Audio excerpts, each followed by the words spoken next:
Warning! This particular episode of the Kooks, Cranks, and Iconoclasts podcasts features some pretty effed up subject matter.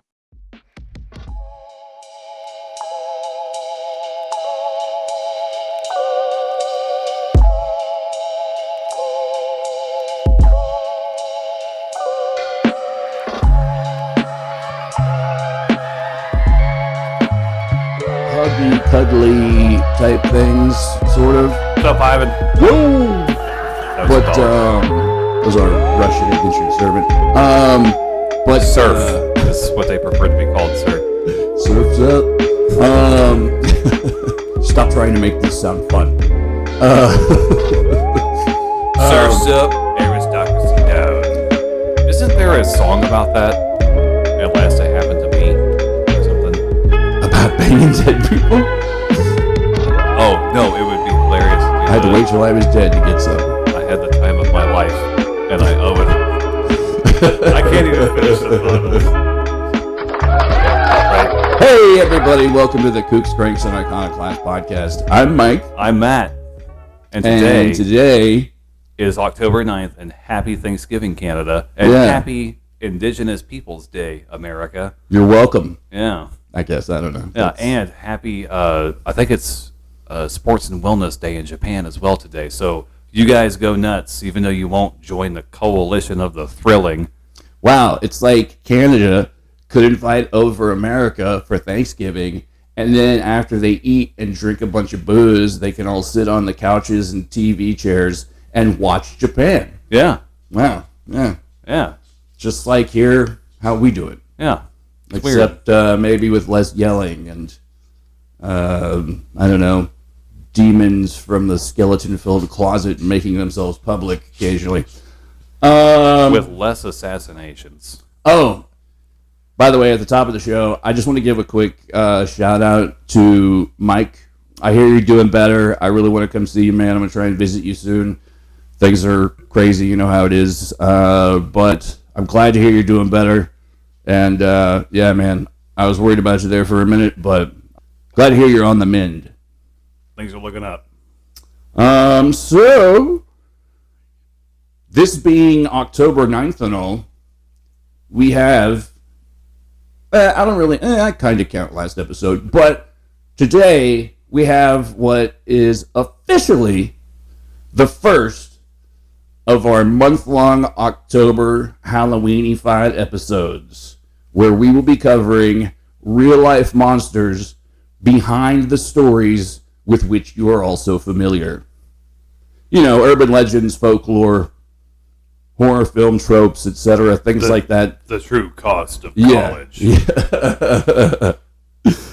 Your children wanting to succeed in the arts.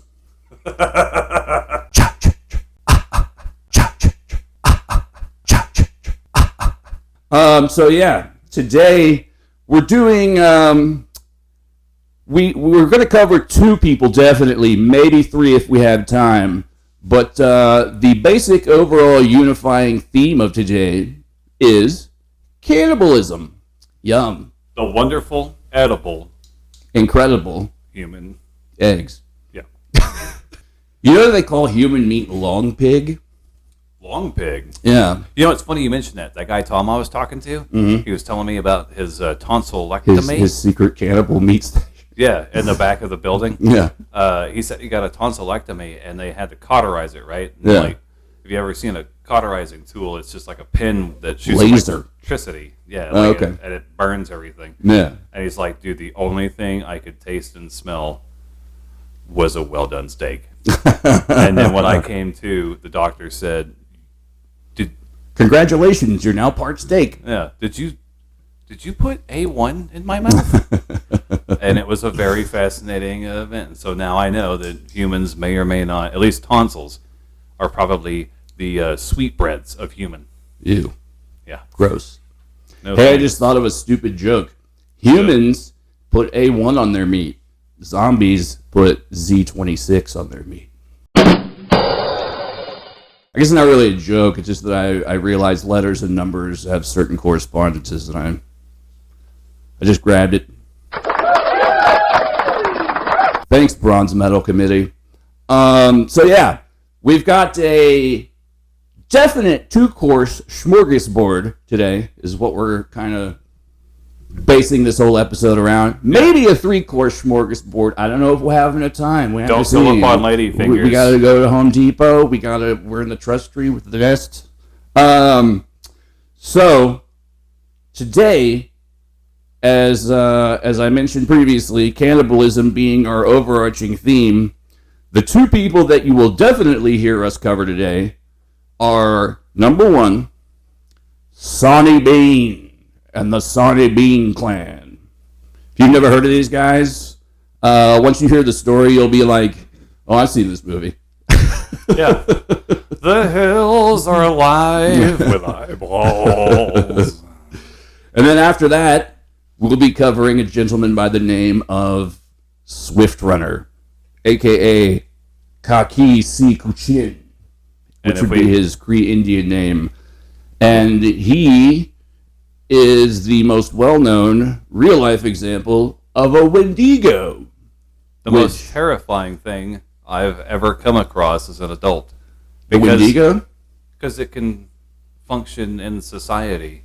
Yeah, like the fucked up thing about wendigo is that, like, if you kill it, you become it. Like, that's how it transmits, basically. Well, that's one way.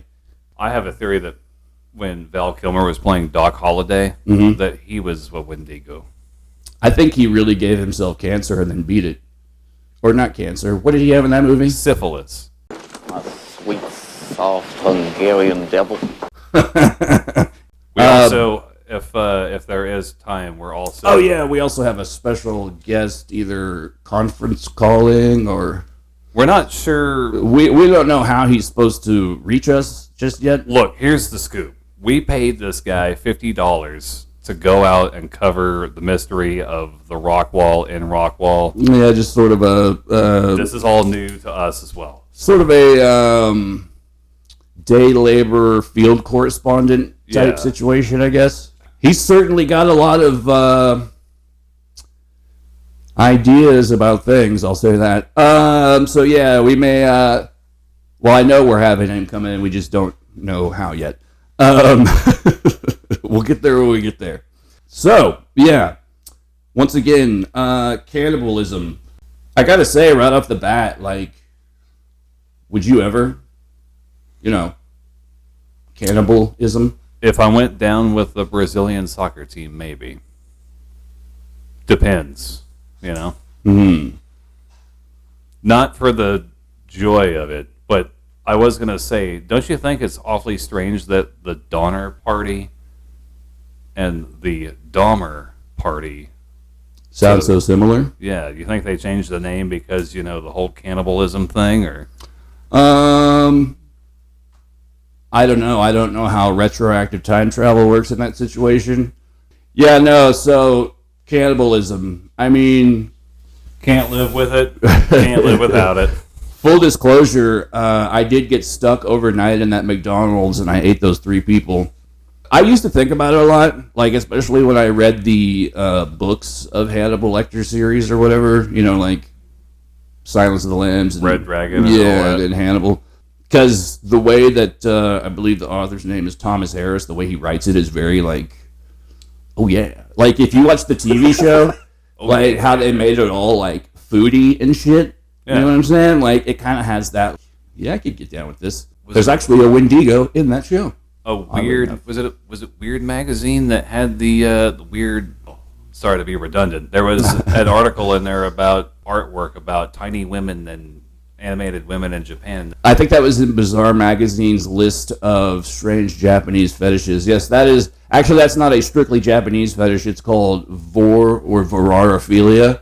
It more has to do not necessarily with like being chewed up and consumed, but like swallowed and like being in the belly or stuff like that. I don't know. It works on a strange cartoon logic that obviously wouldn't work in real life. Well, yeah, I mean, and everyone knows I can draw a black circle and walk right through it down a tunnel and the other side of the mountain. That damn Roadrunner does it all the time. Yeah.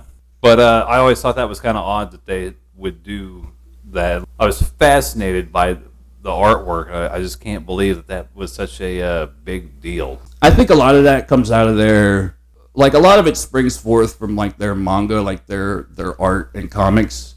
Like, did you know that the first instance of tentacle porn dates all the way back to, like, the 1890s? I did not know that. Yeah, there's this painting called The Dream of the Fisherman's Wife, and she's getting groped up on by a fucking octopus. It looks like an old-timey Japanese painting. It's very weird. And in other popular culture instances, there was the guy who was arrested for a thought crime because he wrote out the cannibalism of his wife. Cooking and eating Kim or something like that. Yeah, but the situation with that is, see, this is like a slippery slope or a precarious precipice, if I want to use my $10 words today. I get it. I understand having like a rich fantasy life and totally putting yourself into it. But when you're driving around with a car trunk full of ropes and meat thermometers and whatever the fuck this dude had in his car. I cook elephants for a living. They love the smooching sound.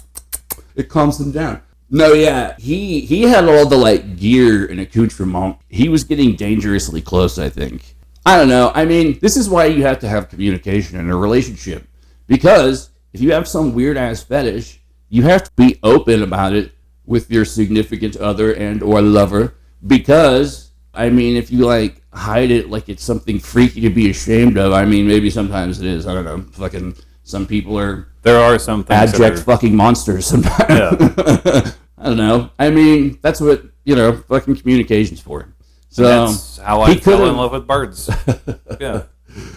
Don't even get me started on that big one. Lives on Sesame Street. Dude, if that guy had like talked to his wife and can you meet me like halfway somewhere in the middle of the road? I don't know. Let me eat sushi off like you. Let me like baste you inside a big pot or something while you wear those weird little chef hats that they put on turkey legs.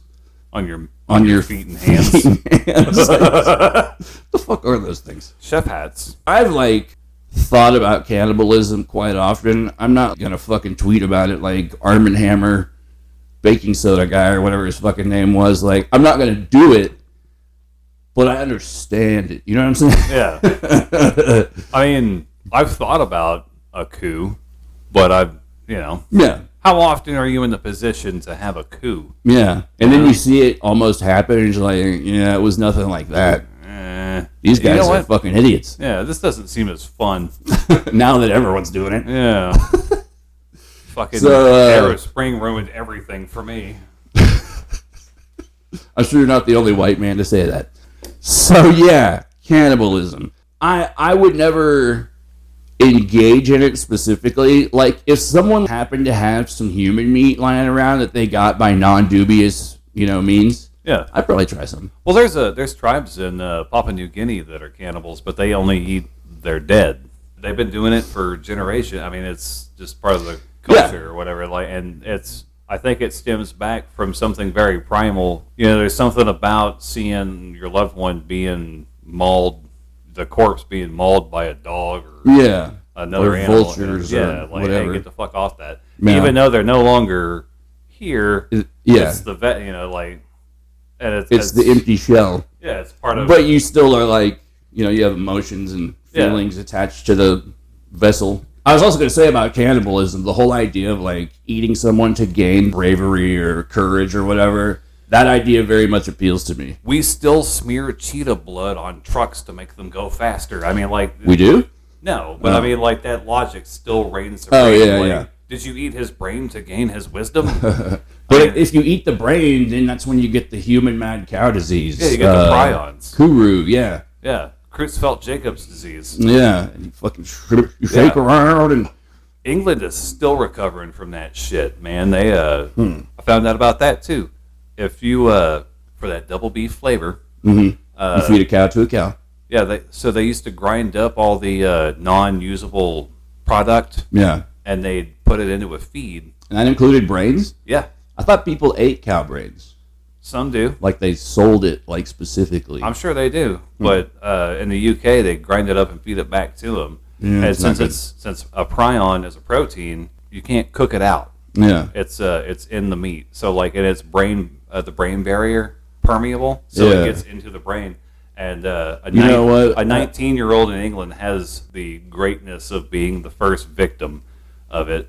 And there's still countries that will not take beef from the UK at all. Yeah, I gotta say, like, except for the victims who are 100% innocent, I hope that some of the people who fed cows to other cows ended up getting it, because when you said that, I instantly felt a pang of moral objection. I just, that's not cool. I don't know.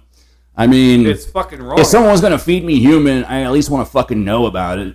But, And then- the cows can't fucking differentiate. I don't know if it's been studied enough to know if we have things like that based on our diet or the chemicals we ingest or our environments alone. That I know would that do- Kuru, or I may be thinking of two different diseases. I might be getting the name wrong, but Kuru was like a human eating a human's brain. I think this was in Southeast Asia or maybe Africa where they first started seeing like cases of it. People were basically getting mad cow disease, like the human equivalent.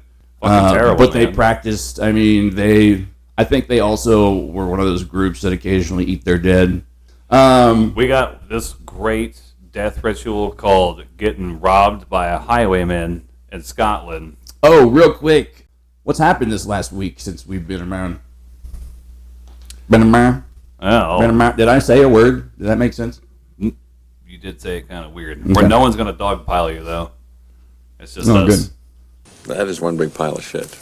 So, does anybody else get Uncanny Valley when they look at Ice Spice? Because I do. That's I don't even know what that is. Is that a new pumpkin latte? she's a rapper, allegedly. Hmm. Her and Ben Affleck were in that Duncan. Oh, I thought that was his thing. daughter. I don't know. Or like he bought a foreign kid like most people in Hollywood do. The first time I saw her, I thought it was AI because she just looks so fake as a person. Like, I was like, is this even real? I watched this channel on YouTube. I fucking love it. It's awesome. It's called The Impossible Channel, I believe. All those channels that have videos of like the guy you were talking about last week, like this video, fucking that guy, and all the dumbass like, look what our trail cams captured, and just like an obviously fake picture of a giant Bigfoot and shit like that. This channel, however, this is the cream of the crop of all those videos. It's mostly like weird lights in the sky, which in itself is fucking interesting. But they had a segment on their newest video where, and I believe it was at a football game for like, are the Bengals a football team? Yeah, the Bengals, Tigers. Maybe that's who it was. I can't remember what They got- football stadium They and got team. tiger stripes and shit on them, and orange and black and white. Blue is like dark blue and orange, I think. Oh, dark blue and orange. Yeah, I don't know. Anyways, that team's stadium, they were showing footage of what were supposedly AI robots, quote unquote. That's what they kept calling them. But I think it was quite very obvious that these were regular actors or something that were like using serious makeup. Because I think it was supposed to be tied into like a TV show, like The Creator or some shit like that. But this guy like found a picture of one of these fucking quote unquote AI robots, and he took to the internet immediately like, these motherfuckers are cloning me. Like, he's seriously just like, this is a clone of me. This is like a robot clone of me, and I have to fucking put a stop to it.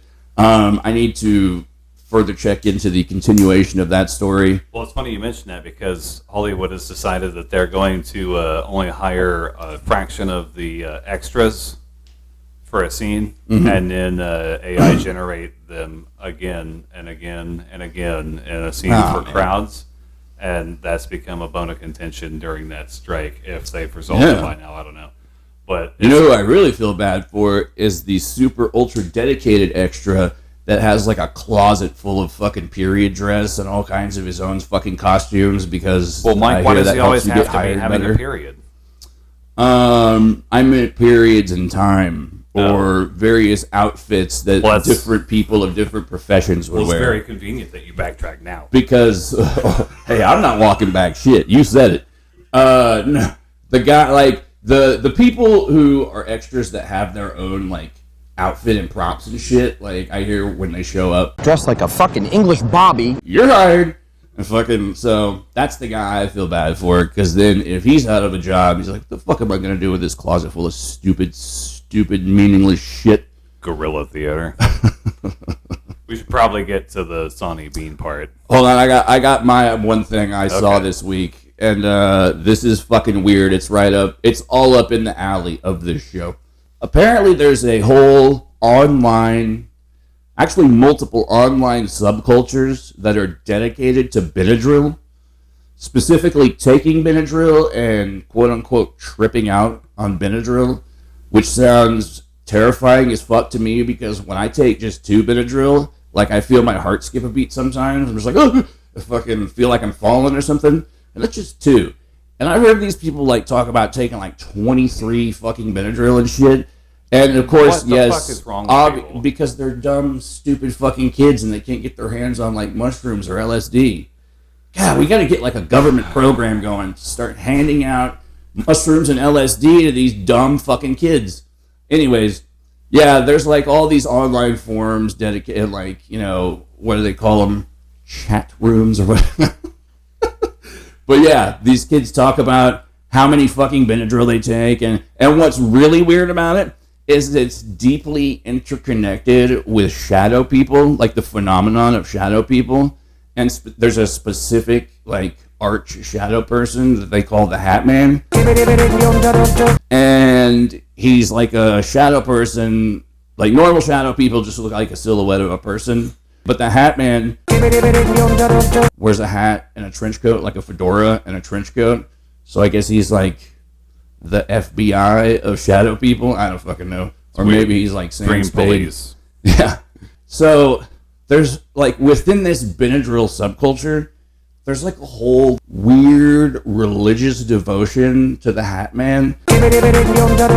And you have to like take a certain amount of Benadryl to trip into this realm or dimension. I forget what proper nomenclature they use, but they call it like the aerial or something. So they're talking about banging out like a high dose of antihistamine in order to diphenhydramine, specifically being the operative chemical in Benadryl. The Kooks, Cranks, and Iconoclast podcast does not advocate. Fuck no, we don't advocate. I mean, this shit is retarded, dude. Fuck. I know, like, we're having old man corner occasionally, and I sit and I'm like, these goddamn kids. But this is ridiculous. So get off my lawn conversation. Yeah, but what's really shitty about it is within this particular subculture, yes, there have been many overdose deaths. Thanks for asking. And also, there seems to be like a strange, recurrent, like, stream of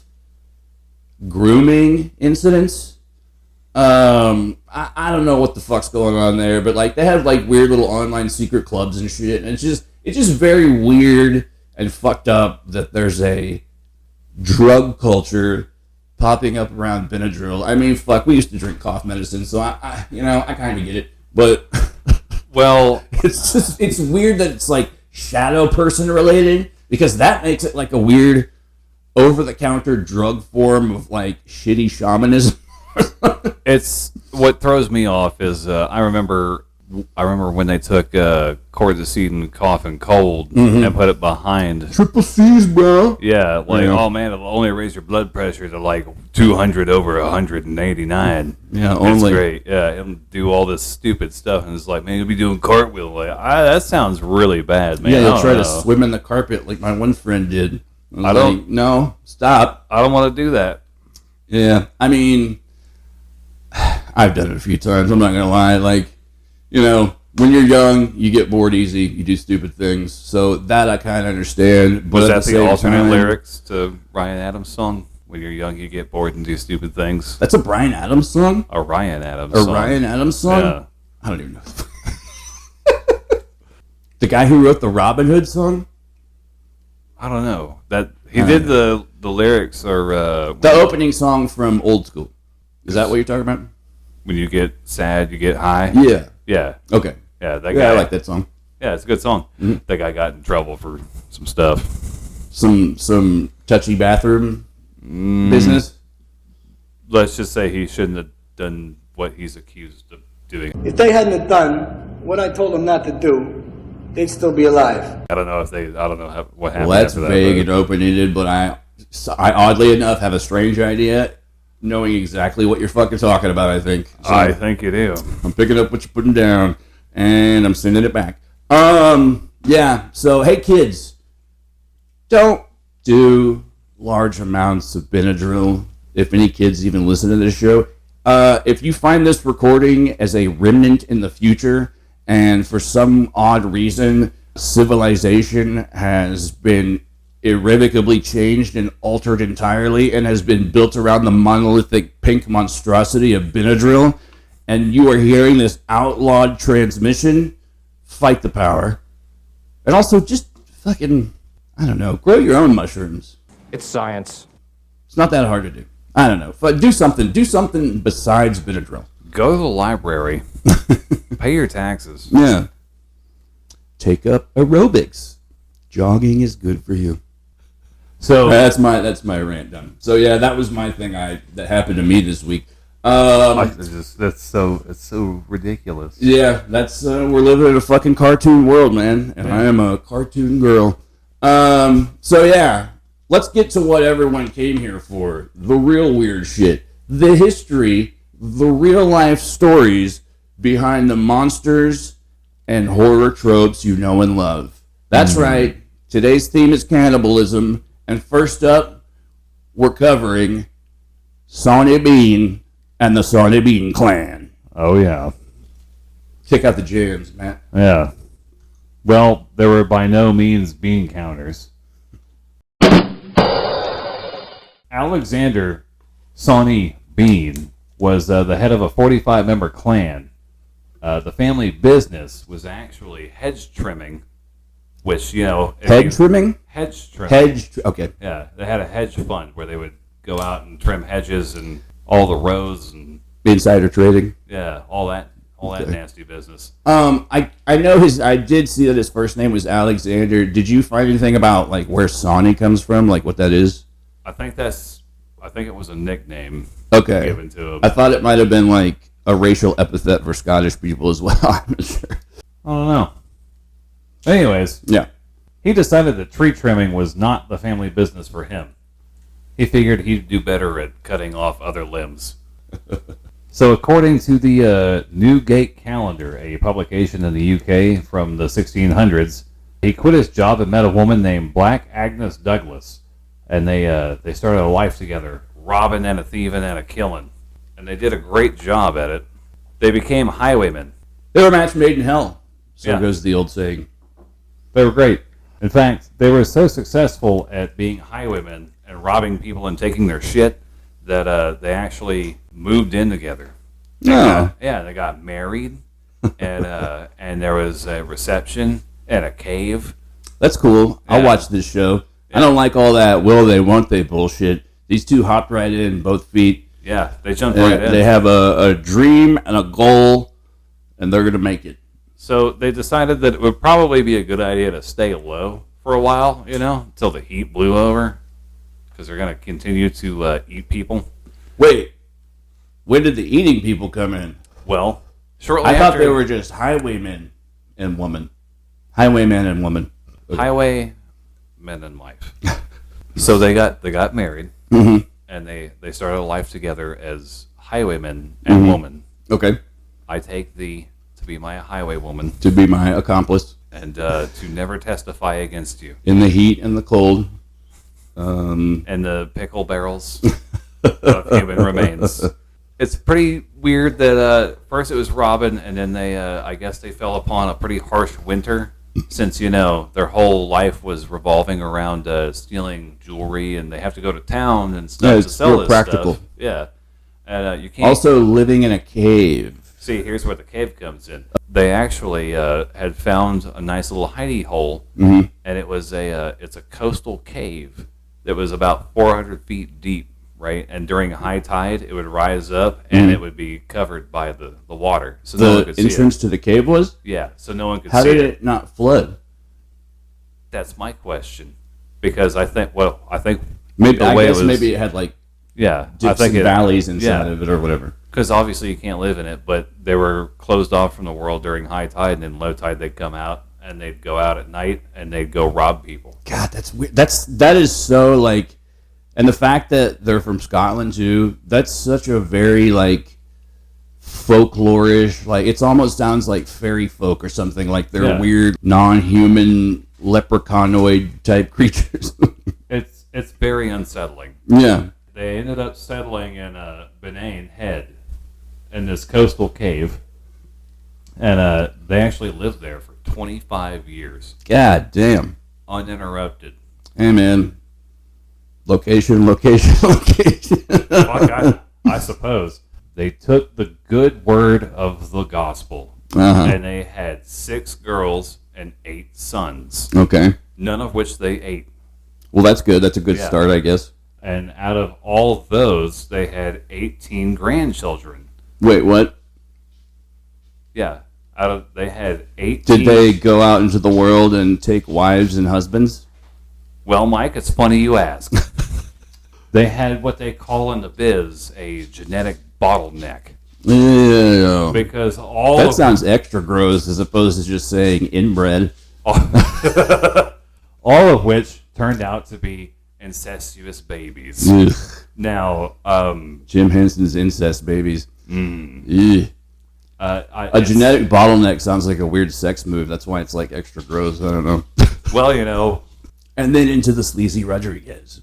It's just weird. You get 2 fresh sets of 23 chromosomes, and then you guys can do whatever you want with them after that. And that's the deal that they made with their kids and grandkids. It's like an easy bake muffin. Now, see, I know you guys are all really big math heads, so... Can't get enough of it. I love it. I want it injected into me.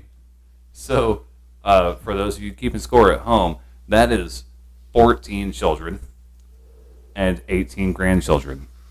So that means that it happened more than once per couple. What were they like... I can't believe I'm even about to ask this question, but were they like swinging amongst the, like they didn't, like they were having multiple... Now, Mike, that would just be speculation on my behalf. I wasn't there. Yeah. But you know what they say. What happens in a coastal cave that's hidden by a high tide stays in a coastal cave hidden by high tide. As it should. So the family crest ended up being a little distorted throughout those 25 years.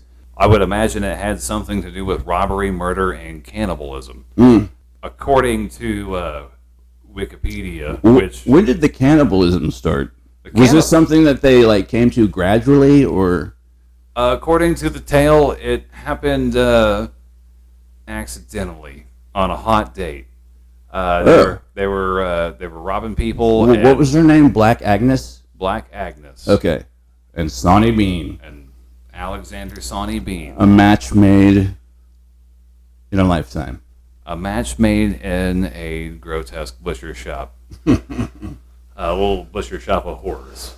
They were doing the robberies on the highway, and they were taking stuff. And then, according to the legend, one of the family members... The legend of Sawney Bean. I think there are actually songs about these people. Well, that was beautiful, Mike. Thank you. One of them slit a throat of their victim and then just went straight to town drinking the blood. Well, I mean... And then they're like, you know what? Let's drag him back here. And they're like... Seems like a waste not to, I guess. I don't know. They're like, hey, MacDougal? I don't know a Scottish name. Fred? That's one. Yeah. They're like, hey, we need you to go to town. Yeah. Hamish. Ham. Will you go to town and pick up a buttload barrel of vinegar? Yeah. What do I pay him with? And they're like, here, use these teeth.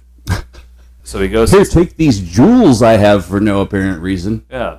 You're dressed just well enough to have those. Fucking paying with gold teeth. And so they go to town and they get these supplies. You know, they have to go to town to get these supplies, right? Vinegar and you can't completely drop out of society. Yeah, you got to have clothes and stuff. Yeah. And so for over the course of 25 years, there were random disappearance of all these people, like sometimes prominent people, sometimes just lowly whores or Sex workers is the preferred nomenclature. Excuse me. We live in a PC world. Sex employees, sex manufacturers. These union conditions are appalling. Yeah. So they thought the innkeepers in the 100-mile radius were responsible for it, right? So like the perverted voyeur hotel keepers. yeah, like Okay. they were like, okay, well, there's Seems like reasonable. the last time anyone saw this guy, A1, he's a traveler, so he's moving from like Edinburgh to wherever to get to his business on the shore, and the last time they see him is in an inn where he's eating and drinking and stuff, and gets back on his horse and buggy and rolls out. Mm-hmm. He buggied out. Yeah, he grabbed his buggy bag and Boogied. yeah, and boogied. They're like, okay, they start questioning these guys. And like, man, I have no clue, man. All his shit's still here. I don't know why. I got to clear this room out. So constables, sheriffs, they look into it. And about when is this again? Sorry. The rumor or the legend states it's somewhere between the 1500s and the 1600s. They think King James the Sixth of Scotland was Of the there. Bible fame. No, King James the First was the unifying king of the two realms. But this is somewhere in between Elizabethan era and King James the First, according to this Hot Digest magazine. Yes. Hot Digest. Yes. I don't even think you want to work for Poop magazine anymore. King James Brown, hardest working king in all monarchies. So when that lead turns up empty, they go to a place that hasn't been invented yet, an angry mob. Ah. And they're like, hey, This was the birth of that. yeah. Wow. And they say, I thought I would have gone back way later. have you guys seen anything weird going on? They're like, rocks falling out of the sky all the time. They're like, no, I don't mean that, you fucking idiot. I mean, like, shit that really happens. This could be important. Yeah. It turns out that this slew of murders continues until one night, according to legend, a gentleman... Did they know that it was murders or just disappearances, Just basically? disappearances. So just mysterious, unexplained disappearances left and right. Like, people are disappearing off these roadways. Like missing 411. Well... But in the Scottish high and or lowlands instead of forests. Yeah, I mean... Although it has been speculated that there are feral cannibal people in the national parks. So. Granted, I would imagine that a lot of people by then either had an oxen cart, anyone conducting business over vast distances, probably, or that people are looking for. Yeah. You probably have some kind of money or business or property that, hey, what the fuck? That guy, no, he owes me 20 ducats, cocksucker. And so one night, according to legend, a gentleman and his lady are riding side by side on their horses. This part I do know. You know what their last name was? Kennedy. No shit. Oh my God. Yeah. Wow. For those who don't know, we're estranged, distant cousins of the Kennedy family. I don't really like to talk about it, but me and QAnon are working some things out. Like, I'm going to fake my death. Never mind. Not the same Kennedys. That joke blew people's minds, Mike. Yeah, that's where I'll insert the Jeff Daniels shit noise right there. Our mother's maiden name was Kennedy, but not those Kennedys. Different Kennedys. Yeah. The side-by-side saddle that they were riding English style, I guess. I don't know. The love toilet. Yeah, the love toilet on a saddle. And they're going through this pathway, and one of the Bean Clan comes out of nowhere and rips the lady off the horse, and the gentleman, being an astute defense master, I don't know, he knew judo, I don't know, he had a gun and a rapier. So A what? a gun and a rapier. Oh, okay. Yeah. He's well versed in fisticuffs and Yeah. cocksmanship, And cocksmanship. as all knights were in those days. So he fired a shot at one of the beans and wounded them, and then Sorry, that's just a funny image. Yeah. Go ahead. Let's all go to the lobby. And shoot up the snack bar. And grab ourselves a bean. Anyways, he gets away. It holds one bean. He gets to the nearest population center, and he tells the story. And like a lot of people are like, "Yeah, you know what? There's been a lot of that going on here." And they allegedly go to the king's court. Did this lady make it? No. According to the legend, historical legend text, historical legend police text that did not exist. Yeah. She had been hauled back to the feeding room, the feeding cave. Yeah, to the cave. It's so weird that this is. I mean, this is a really prominent story, especially in Scotland. And I know that the cave to this day is like a huge tourist attraction. You know what surprises me is that they didn't deep fry them, because Scottish people apparently love fried food more than Americans. Wow. Yeah. Go fig. I don't know if that's going to be offensive or not, but merely an observation based on the data that you had at hand, at least. Yeah, Anthony Bourdain show. He just went to all the places that serve fried Scotland, food. Tell us, do you love fried food more than Americans? Get a hold of us at kooks, cranks, and iconoclasts, all one word, at gmail.com. Tell us what you think. They find out what's going on, and they rally a posse. Yeah. Like, big, fat posse. Yeah. And presumably it's raining that night to add for dramatic effects. Now it's a big, wet, fat posse. And they're not posse-footing around. They're not.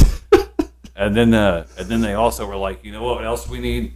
We need like a gang of like bloodhounds, like a bloodhound gang. And so they got the bloodhound gang to go ahead of them. Mm-hmm. And as soon as they were done doing it, like that channel, they found the cave where they were all hiding out, right? So tide wasn't in. Yeah, they found low tide. They're like, okay, there's light coming from there. Yeah. So these guys all went in there. This is a scary moment. By torchlight, and the first thing they come across, remember that guy that had to go to town to get barrels of vinegar? Yeah. They found pickled arms and legs and other weird organs that most people don't have. That they probably had never heard of at that point in time. Yeah. They're like, oh, wow, I didn't know that's inside a person. 'Tis the philosopher's stone, it is. Yeah. It's a kidney stone. Why is it glowing? Oh, it's all the phosphorus in your piss. Alchemists use a lot of pee. Yeah. According to some sources. Yeah. And there's two versions here. They gave up without a fight. And so I don't like that version. They shackled them all. Mm-hmm. And they hauled their asses back to Edinburgh. And, of course, Edinburgh was not thrilled to learn about, there's allegedly 5,000 people that have died over the course of 25 years because your family decided that it's just... Fuck society. Yeah. We're going to do it our way. What are they going to do? Kill us? Yeah. I'm a lord. Whoops. Should have thought that out. So, like when you commit a crime like that, so heinous. I've never. I don't know what you're talking about. They don't like it when you eat people in Scotland. It is frowned upon in most places. I heard. Yeah. So they took the family, and they said, you don't get a trial because we haven't decided that you're even worth a trial. Wait 1 second. Was there another version where they put up a fight? Unfortunately, no. Okay. They ended up... they either surrendered or were just fucking annihilated. Murdered in the cave. Okay. Yeah. That sounds about right, actually. So. This is the one that's the... Methinks me only has 3 webbed fingers and can no use a pistol, sir. That's an inbred Scottish accent I'm using. The name is Coach.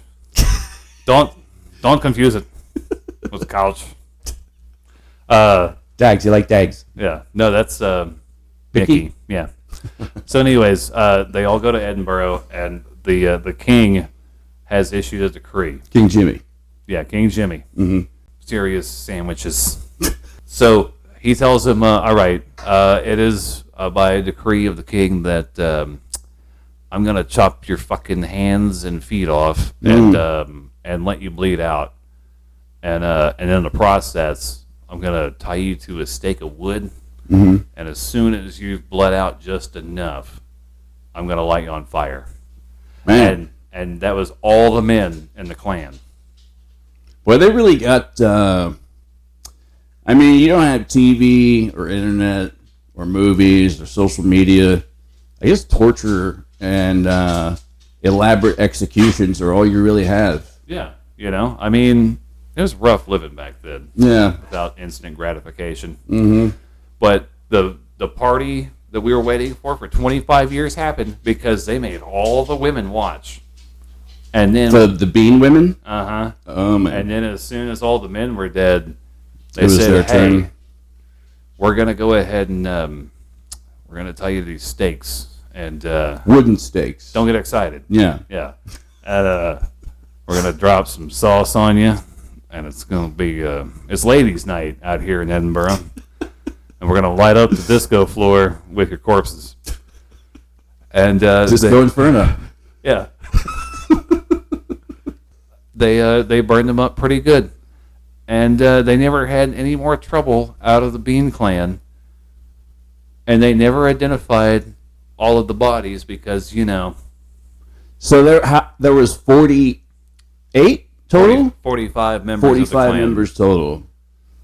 And I assumed the grandchildrens were the inbred ones. every male that was in that cave and every female that was in that cave went to die that day. Yeah. Except one.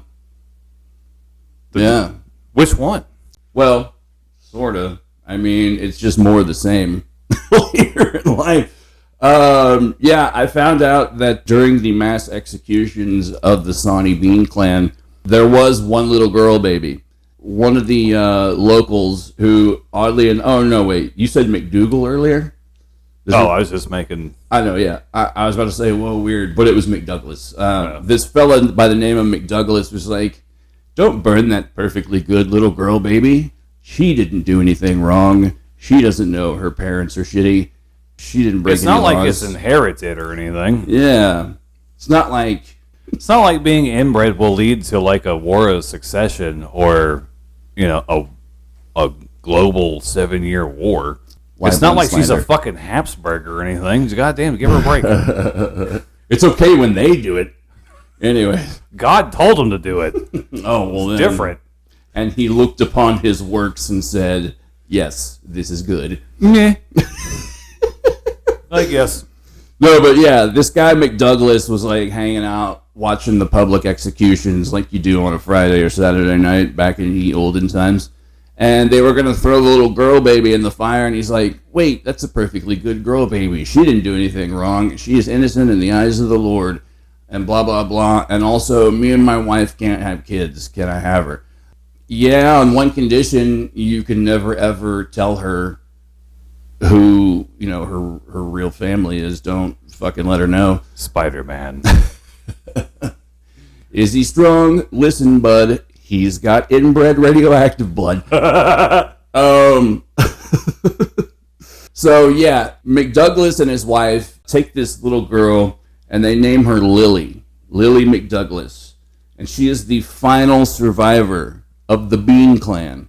And she did not have an easy life. I think by the time she hit around 14 or 15, Mr. and Mrs. McDouglas died in a fire, oddly enough. They were gunned down outside the Monarch Theater. And from that day, she swore vengeance. She would eat all criminals. Dude, cannibal superhero. That's mine. Copyright. It's already recorded right here. Poor man's copyright. Yeah. Maybe. Once her folks die, they never told her who she really was, and she eventually, like, I don't know how severely inbred she was. Maybe not too bad. Like, I imagine if they were like, that's a perfectly good baby. Let me get a closer. No, never mind. That's okay. Well, she's only got 18 fingers and toes, but that's close enough. She's got a tooth in her nose. Why? So yeah, her mother and father die, her adopted parents, and she kind of just like keeps to herself for the rest of her life, basically, and until she hits about like I think the early 40s. She never married. She's an older woman living alone. She doesn't really socialize with anyone, so obviously A real cat lady. she's a witch. And yeah, she was hung for being a witch, I believe. I was going to say, there's actually a part of that story where they talk about her, and she had found out about Who she was? Yeah, Oh. and she had planted a tree in remembrance, I guess. Of her family? Yeah. Her real family? Yeah, of her real family, and they called it the Hairy Tree. And when that tree had matured, they ended up... It's just like my real family. This family tree is basically a stump. Yeah, it's groomed for one very tall stick. For her pleasure. It's bottlenecked. So when the public found out who she was, because she found out who she was, because, it's a small world. Yeah. They actually ended up hanging her from that tree. Wait, was she hung for being a witch, or was she hung because they found out she was a bean? I think little column B. Hang her! She's a bean! Does she weigh What more the than a fuck bean? are you talking about? That'd be funny if nobody knew any of that history, and like one guy was like, "Burn her! She's a bean!" And everyone's like, "What the fuck are you talking about?" What the fuck is a bean? She's obviously not a bean. She's a human woman. We need to burn you, you weird motherfucker. That'd be funny. The eyes are like bean eyes, all lifeless and want to eat somebody. You ever hear the sound of a bean pickling an arm? It's like the father looks right into your soul. I can't do it fast enough. I'm sorry. There it is. Ah. So that's story number One one, of my favorite in our tricapade of horror. We are Yeah. going to take a quick bathroom break. Yeah, when we get back from the break, we're going to have 2 more cannibals for you in our 3-course smorgasbord of cannibalism. And before that, I believe our special man in the field correspondent will be dropping in, and he'll be enlightening us about one of our own particular local legend / mystery weird spots. We don't even know. It's that much of a mystery. Stay tuned. We'll be right back.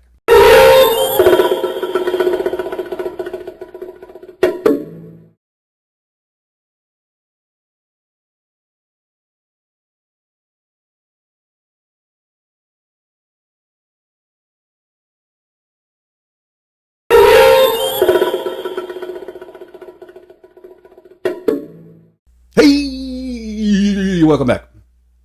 So, the Sawney Bean Clan story, if you hadn't already guessed, is the prototype for, as Matt mentioned, albeit offhandedly in a strange way, The Hills Have Eyes, as well as the Texas Chainsaw Massacre. Essentially any horror movie that has to do with a clan or family of inbred cannibal hillbillies. And there are many. The archetypes. Yeah. But, Texas Chainsaw Massacre, Hills Have Eyes, those are like the big ones that everyone knows. Wasn't Texas Chainsaw Massacre didn't they also use the guy from Paris, Texas, that was going to Lover's Lane and killing people? I feel like that was... Oh, like based on a real person? Yeah, there was like a strangler that would go out there. I know it's based... Like, I know for sure it's partially based on Ed Gein, who was a Wisconsin guy. But, Great sausage. Yeah. He loved cheddar cheese on apple pie. Like, that's even more disgusting than all the eating humans and wearing vaginas as underwear. Anyways, yeah, no, I know there was some Texas guy, but I don't really know more than that. I know there was someone that they sort of... It's like Longview or Paris. That's how they did it. Sort of plopped it down in Texas, basically. We digress. The reason I wanted to make sure we mention this is because I find it strange that you have this reoccurring archetype of people in the boonies in the country are fucked up. They're gonna like, I don't know. It's like people worry about crime in the city, but then it's, like, oh, I'm gonna get mugged in the city, but out in the country, I'm gonna get raped and eaten. So yeah, I don't know.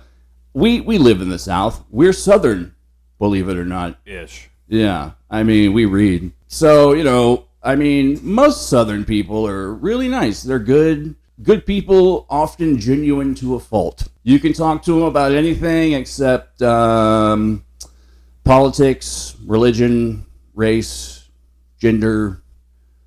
The weather, as it pertains to long term. Oh, yeah, because it's, Yeah. greenhouse. Peace. I don't know. Peace house. Pizza. This is going to make Greenhouse Gas 1 look like Greenhouse Gas 5. Electric Boogaloo. The whole rural country folk trope is, it's kind of played out, but at the same time, I get it. We're from the South, and I meet Southern people sometimes, and it's like, my spider sense is going off. So yeah, Pickled Long Pig, Texas Chainsaw Massacre, The Hills Have Eyes. Oh yeah, also another good example, author Jack Ketchum wrote a fucking crazy novel called Off Season. Actually, pretty much anything written by Jack Ketchum, if you like fucked up crazy horror that usually has like a twist ending or is just, I don't know, it'll stick with you. That's I'll leave it at that. Read at your own peril. And now I believe, is he coming in? Or are we on conference call? Or I think Cheryl just buzzed him in. Okay. He's here. Okay. We have our in the field reporter, one quote unquote Mr. Rondell Charcuterie the third. Yeah. Here, let me move on. Sorry, sir. Yeah, we've only got two mics, so yeah. It's a weird rig. Just. Yeah. Hello there. How you doing there? It's pretty pretty great. This is Rondell Charcuterie hyphen bonded then. Heiress to the charcuterie portion and your guide to the wind, odd, and generally off-putting world of the Dallas-Fort Worth Metroplex area region. Rondell, do you have a cold? It's called herpes simplex A. Okay. And it's very rude for you to bring up. I was just worried about you. So yeah, you went out to. Today, I was reporting from the city, the suburb of Rockwall, someplace called Rockwall that apparently has a giant rock wall. That's a fucking imaginative. Anywho, this mysterious rock wall found in the Fairburg of Rockwall has been the subject of debate for many days, as I am just now learning about it for the very first time.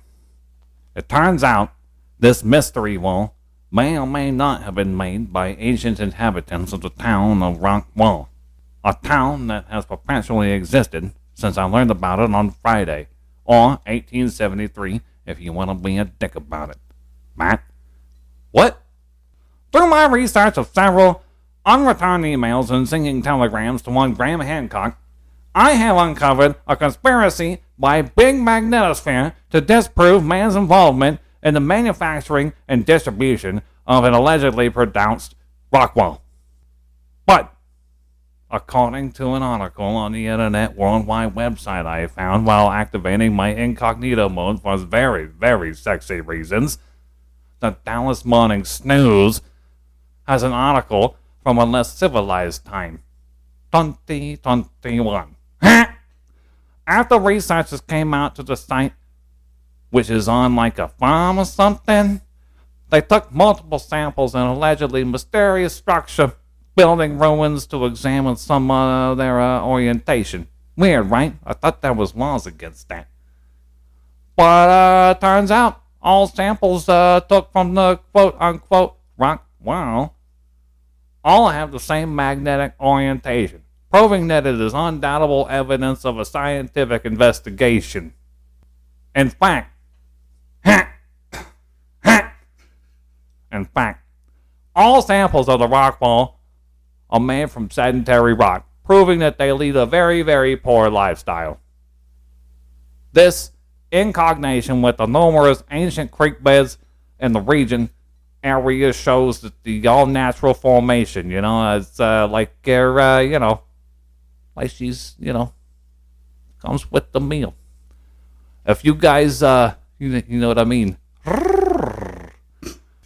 Rondell, did you interview anyone while you were out there? No, I did not. Unless you want to include the very rude waitress that would not give me a phone number, contact information, digits, What happened there? Oh, she's like from the sea or something. It's their way of being polite. I don't think that is correct. Yeah, Ron, try not to get fired on your first assignment, please. This is really fucking weird. What about the size of the area? How big an area does it cover? Well, it turns out the first excavations began in 1852, which will be a big hit sitcom on a very special network television show coming up. They yielded a rough outline of the affected area domain expanse zone, including underneath Lake Ray Hubbard and surrounding dirt deposits on top of the rock wall proper noun. That's all for now. Join me next time when I contract Stockholm and Havana syndrome all in the same night. The lady I met at the restaurant wants to go to a Taylor Swifty concert, if you know what I mean. I have no idea what you mean. Don't you guys do a bit about a Swift runner or something? Isn't that like a thing? Yeah, but I don't think you're going to be here for that. Well, that's okay. I gotta go take care of this old broad. Okay. You boys be good. Hey, don't forget, I'm the guy, okay? I know this is, I know you guys are fucking amateur hour over here having fun with your stuff and doing your things and stuff, but I'm Rondell Charcuterie-Bone the Third, and this has been the weird and off-putting shit that Mike and Matt talk about. Okay, fuck you, Matt. See you later next time. Bye. All right, bye, Rondell. Jesus. Okay, we Mike, didn't pay him, right? I took $50 out the emergency fund. I didn't realize that he was going to do such a terrible job. He is an emergency. Nonetheless, interesting information about the rock wall. Yeah. Located in Rockwall, of all places. Yeah. So, yeah. Turns out, I guess, if man has anything to do with it, it's going to... Dallas-Fort Worth has more things than just a dead president. Yeah. And now I'm kind of worried about the whole Stockholm and Havana syndrome at the same time. That's Goat Man, and yeah. You know what? I think he's going to be a call-in or special conference contact for his next segment. But what if we sent this guy to MUFON? He'd probably call it Muff On, and would constantly make jokes about getting his muff on. Rondell Charcuterie, ladies and gentlemen. For better or worse, he worked for us. So, there's lots of other opportunities for other strange local weirdness and generally off-putting things that we can send him out to report on. Never have I seen a man make the jack-off motion for such a long, like a prolonged period of time. I found it very uncomfortable that he kept staring at me while he was doing it. Yeah. I don't know why he doesn't like me. So, it's probably a good thing he doesn't like you. So, yeah, Rondell actually mentioned something about our next story here. This next tale that we're bringing you concerns an individual, a man, as it were, or was he, by the name of Swift Runner, also known by his Cree name, Kakisi Kuchin. I guess for those who don't know, I should preface this story with what exactly is a wendigo. Now, basically, from what the internet tells me, you can basically sort of break it down into three main classifications. First classification of a wendigo. Also, by the way, wendigo is a term which is found in Algonquin-speaking peoples and tribes, such as the Ojibwa, Ojibwe, the Salto, the Cree, the Naskapi, and the Innu. Wendigo is a concept that in the native lore encapsulates what is essentially a spirit being that possesses man, or a man. It can possess multiple people, according to one author, and apparently has become a rampant worldwide thought virus, but we'll get into that later. Wendigo is an evil spirit, basically, of unchecked greed and gluttony. And when it possesses a human being, it kind of causes them to succumb to the hunger. It is usually associated with the taboo of cannibalism in many of these tribes. So you have like an evil spirit, basically, that possesses someone and causes them to commit cannibalism. There's also sort of a corporeal, physical being of a Wendigo. They describe it as a tall, gaunt, zombie-like creature, but it's also sort of animalistic. It looks like maybe like a really emaciated Bigfoot of sorts, and is covered in mangy white fur and supposedly has jet black skin, and is often covered in blood from the mouth down from all of the people it's eaten. This is actually, if you're possessed by a Wendigo spirit, this is what the human turns into after being possessed long enough. Then you have what is the third sort of concept behind Wendigo, which is more the modern day psychosocial interpretation. And this is where psychologists have come up with the phrase Wendigo psychosis. So much like there's, clinical lycanthropy, or you have what is also known as Renfield syndrome, which is basically when a person thinks they're a vampire and they, drink blood or eat bugs and shit like that. Wendigo psychosis is also what's known as a culture-bound syndrome. So it mostly affects those within the Algonquin-speaking peoples and the tribes I mentioned earlier. But that isn't necessarily always the case. It can basically happen to anyone, anytime. There's been a lot of TV shows and movies that have sort of joked about the hunger. And as soon as you eat human meat, you have an insatiable craving that never goes away. Which is typically tapeworms. Yeah. Gotta feed that tapeworm. Yeah. I remember seeing the ads in magazines from Mexico about taking the tapeworm pills, the flea eggs. Like it's a pill with a tapeworm in it? Yeah, tapeworms are fleas. Ugh. They're flea eggs. Yeah. Weird. So I didn't know that. Yeah. So when a dog eats flea eggs on accident or whatever, like licks its butthole. Yeah, or whatever. Or, it's chewing on itself and accidentally swallows one. That's how they typically get tapeworms. Weird. And then inside the body, a tapeworm. For everyone that wants to be grossed out, Here it comes. Okay. So here's how a tapeworm works. This is extra weird because I recently saw something that was speculating that ancient demons, like the idea of demons that possess people, were based on various parasites. So this is interesting. This kind of jives with that. Yeah, I mean, there's a parallelogram there somewhere before it diverges. A parallelogram profit matrix. So you swallow the flea egg. It never reaches. They sell those for money? Yeah. They make a lot of money off of it, fucking too. Diet fads, man. Yeah. Well, they're taking advantage of poorly educated people that are just trying to solve a problem and not do the work. Real work about it, yeah. It's not, oh, no, honey, it's not you. It's not your habits. It's your tapeworm. It's your glandular problem. The life cycle of the flea never goes to full fruition, right? It never becomes the full animal. Goes through that metamorphosis or chrysalis or whatever. It stays in that formation of like a larva? Yeah. And then it segments like a train, right? Like imagine the mile-long train that runs down the road here behind us. Or the Colon Express. Yeah. And so it segments out. You can rip them, right? Like if you're trying to rip it from your like an butthole. earthworm, if you cut it in half, Well, it just rips that off, and that segment that you pulled out of your bum into the toilet, that goes down the toilet, and it'll probably die. Yeah. But it'll generate or new mutate segment, into a fluke man. Yeah. Like from X-Files. The stuff that's inside you, it'll grow more segments and more segments. So it has like multiple brains and hearts and shit like that. It'll just split like an up earthworm. it'll split up and make more. That's fucking disgusting. And ironically, I know everyone's like, oh, ivermectin, but it is a dewormer. It fucking kills worms. And, like, you have to take a fucking dewormer to kill it. We used to have a cat named Booker, and she got worms. Kitty. Yeah. One of many times, I'm sure.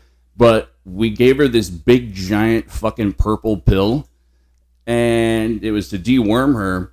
And this led to one of the most vividly fucking disgusting things I've ever seen in my life, because the mother worm, the uber worm that like lives inside the guts of the cat, it gets like this big.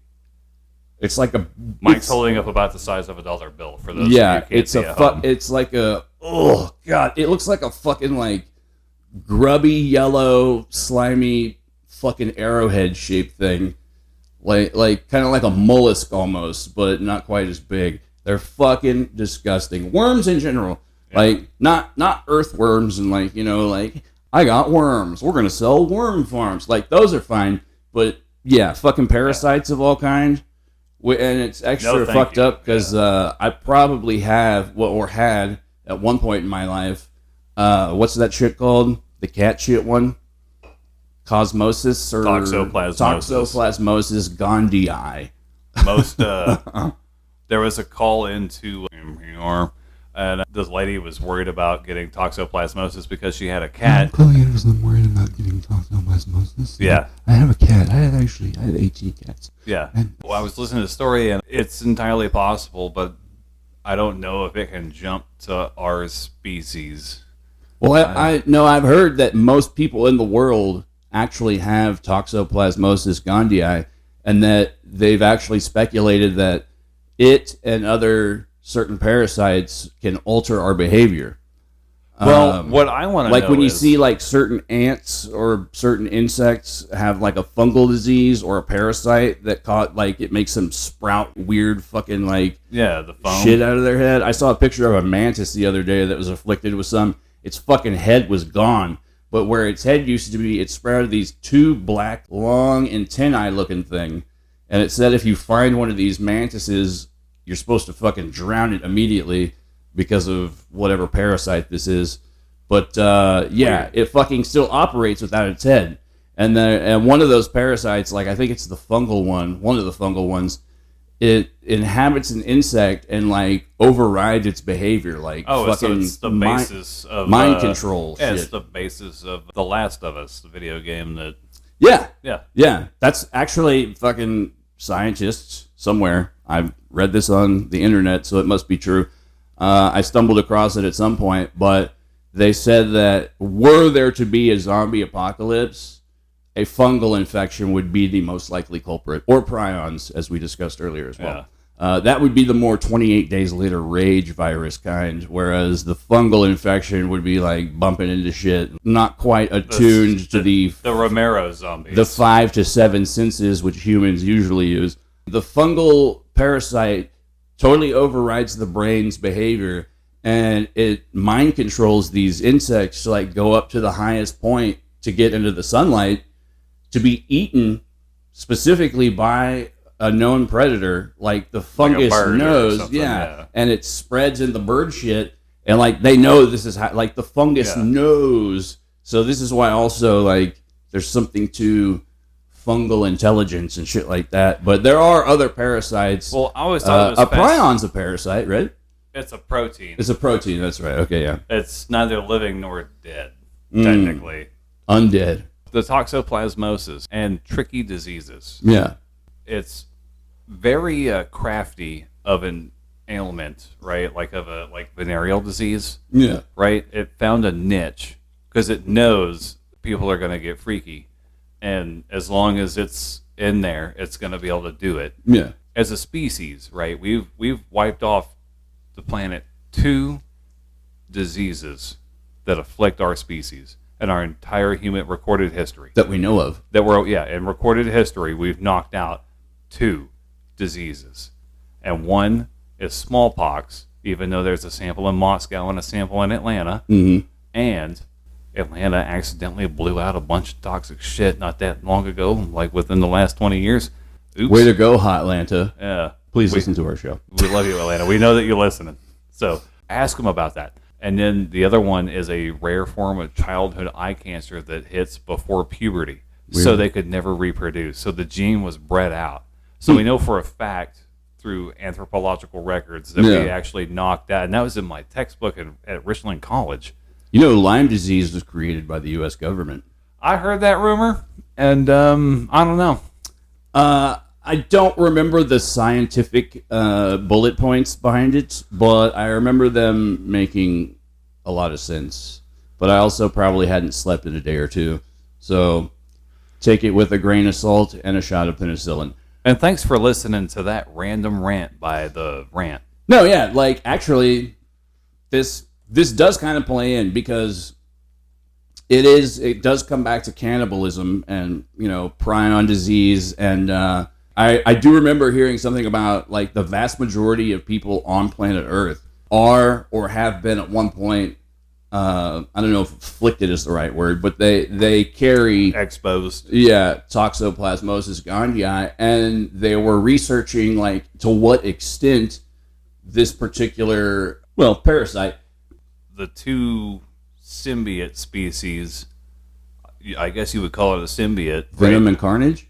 Not those two, but the symbiotic relationship between toxoplasmosis and cats. You know, it feeds the cat, and that's important, right? And I know it feeds the cat. What do you mean?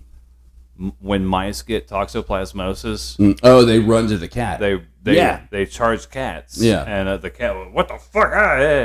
Yeah, like this was like they used. I think they were using toxoplasmosis as like a base for the study, but overall they were doing studies into how these various parasites can affect our behavior and to what degree.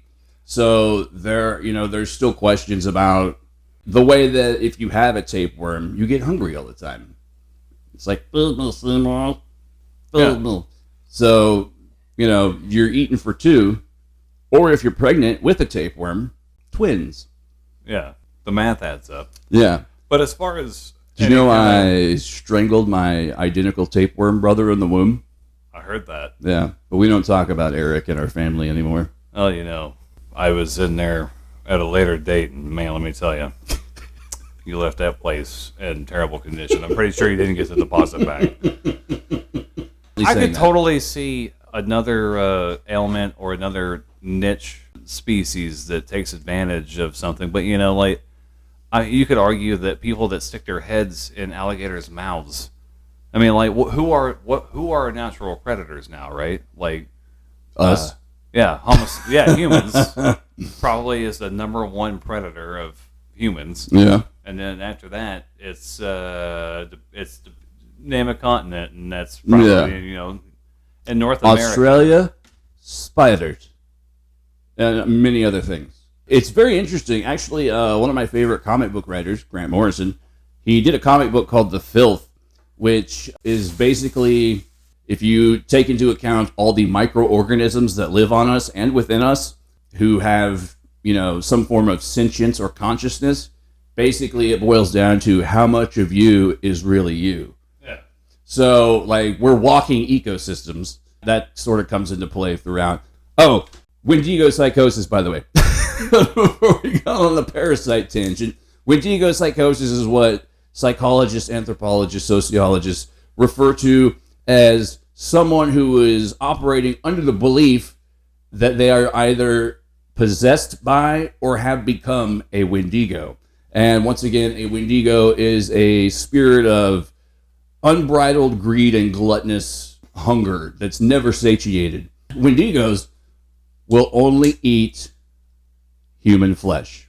Or if you've been possessed by one long enough and you change physically, you start undergoing the apparent physical changes that come with prolonged Wendigo possession and become the monstrous version, like the corporeal version. You'll basically eat anything that's alive. You just have to kill it first. And according to lore, if you kill a Wendigo, you become a Wendigo. So that's an interesting twist that you don't really see in a lot of stories like this. Hypothetical. Mm-hmm.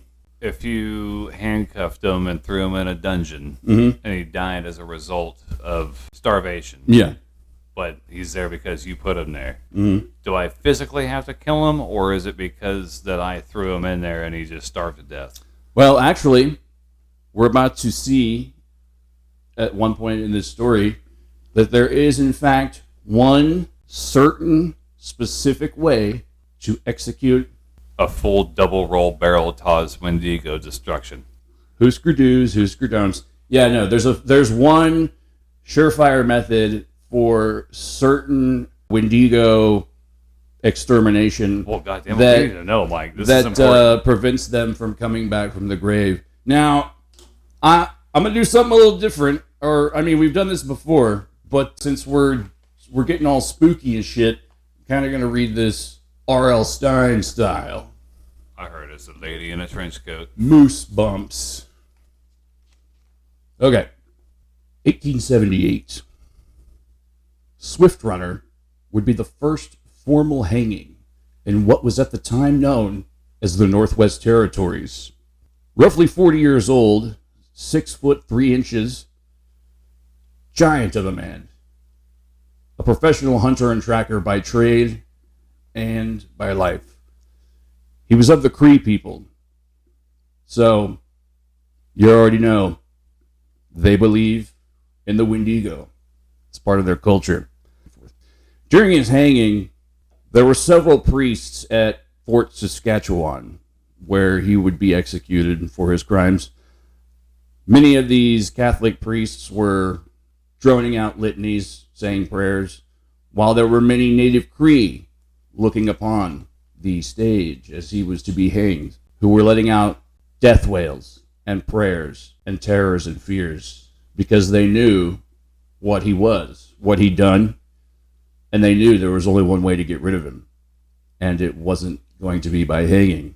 But the mounted police, the soldiers, and the Catholic priests at Fort Saskatchewan didn't buy into that native hoodoo bullshit. They knew they were just executing a man who would commit heinous crimes. He and his family, Swift Runner, had made their winter camp in the woods between Edmonton and Athabasca, near Egg Lake. He'd later show up alone to check some old traps and ran into missionaries to whom he'd explained that all his children had died of starvation and that his wife had killed herself out of despair. His tale was almost immediately met with skepticism due to the fact that he appeared to be quite hale and hearty, perhaps even somewhat overweight. He told the missionaries he later run into the exact same story, and they too somewhat doubted this story due to his robust constitution. Even more troubling was his behavior when later staying at the mission. It's claimed he'd taken special interest in the orphans at St. Albert's Missionary, whose parents had met their ends at the hands of a smallpox epidemic. He'd often regale the children with his tales of hunting and trapping, often offering to take one child or another to his private hunting grounds deep in the woods. Luckily, the missionaries declined these repeated offers on the children's behalf.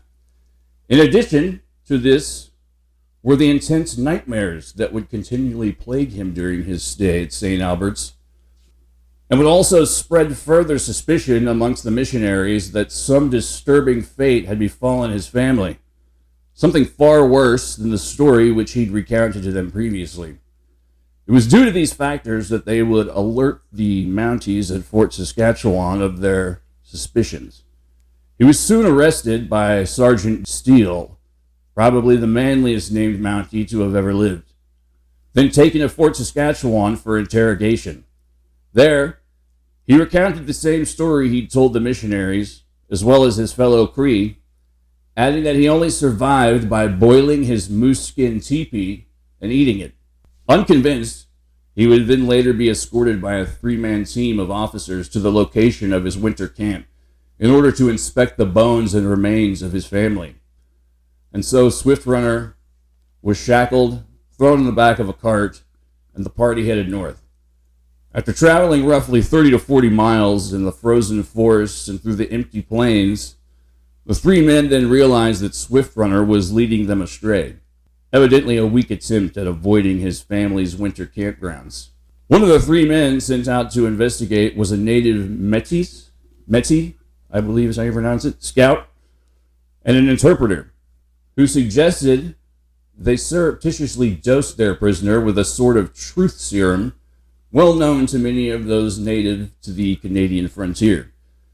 So it was that evening, whilst gathered around the campfire, that they boiled a pot of tea mixed with huge amounts of plug tobacco, creating a sort of potent stimulant, which the Cree called maskiki washpoi, or medicine tea, which they then fed to Swift Runner, suddenly making him quite talkative, coaxing him further with feigned interest in his story as it stood thus far. He shared that he'd been unable to bury his family due to the cold, hard, frozen ground, and that they'd all likely by this point greatly suffered from the natural effects of animal predation, particularly at the hands of wolves and bears. Before passing out due to the effects of the maskiki washpoi, or medicine tea, he promised to take them to the site of his winter camp. The next morning, still under the effects of the tea, he led his captors deep into the thickest part of the woods, until suddenly coming to a dead stop, only to instantly throw his head back and let forth what was best described as a prolonged, pathetic, yet inhuman howl. Swift Runner's three captors immediately took this as a sign and began to search the surrounding area for his camp, and it wasn't long before it had finally been discovered. Some sources say it had been located upon a small island in the middle of a frozen pond, while others state it was found at the base of a cave hidden beneath the hill. The first piece of evidence which would prove his story was untrue was the discovery of his moose skin teepee, neatly folded and stashed away within a tree, not boiled and eaten, as he previously claimed. The three men would then stumble upon Swift Runner's campfire, and it was here that the true extent of the horrors which had taken place at this location became all too shockingly clear. Scattered about the remains of what had once been a campfire were an alarming number of boiled human bones, many of which had been broken in multiple places, from where it was clear that there were not only the telltale remains of what were obvious teeth marks gnawed all into them and across them, but also signs that the marrow had been almost completely sucked dry from a vast majority of them as well. Ravaged remains of rotted meat, sinew, and ligaments still clung to some of the many of these desecrated remains, which were almost unintelligible as anatomy of what had once been human cadavers. Amid the smashed and cracked open bones and dismembered limbs of skeletons still clung lumps of somewhat preserved, frozen, rotted meat and hair, also displaying a deeply ferocious set of bite marks that were preserved in a gruesome pseudo-frozen state. The skulls were obviously cleaved open in such a manner as to display the assailant had made it a priority to extract and consume their human brains, of what would eventually end up numbering a total of 8. Smashed open at some point, and also boiled human skulls. One of these, believed to be that of a young girl, displayed a needle thrust into and straight through the eye socket. Sat amidst the ashes of the old campfire were what, upon a later, closer inspection, had been a half-charred, haphazard pile of entrails, rotting away underneath the seemingly out-of-season swarm of buzzing flies and insects.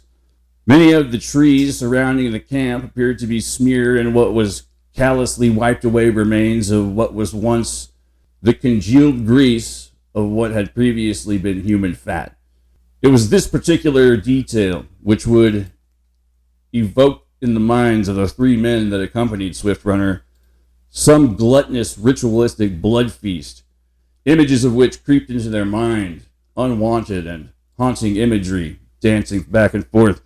The three men did their best to shake this off, along with what was assuredly the rising violent disgust just threatening to completely overtake them, as they were unknowingly being exposed to what may be the lingering demonic presence of what the Cree and Algonquin peoples referred to as wendigo. One writer by the name of Bailey, who recounted what those men had found, stated, "They found other things so gruesome and nauseating that they are unfit to be recorded here." They quickly demanded that Swift Runner explain himself, and who almost automatically claimed that his entire family had all succumbed to the winter cold and starvation, that he'd then been forced to sustain himself upon their remains. He also told the policemen in a location roughly 1 mile from their spot they would find the buried remains of his eldest son, who he claimed had been the first to die of starvation. However, since he died before the more extreme stages of starvation had set in, he'd not yet been in a state which may have required him to consume his remains. The 3 men checked the location of the body, which had been exactly where Swift Runner said it would be. They then went about the grim business of burying the rest of the desecrated corpses upon that very spot, with exception to the 8 human skulls, which they collected to later be used as evidence in the trial of Swift Runner. A trial for murder, cannibalism, and the desecration of human remains. He was then brought back to Fort Saskatchewan and interrogated at length right in front of the remaining 8 skulls. The 8 skulls of what had once been his entire family.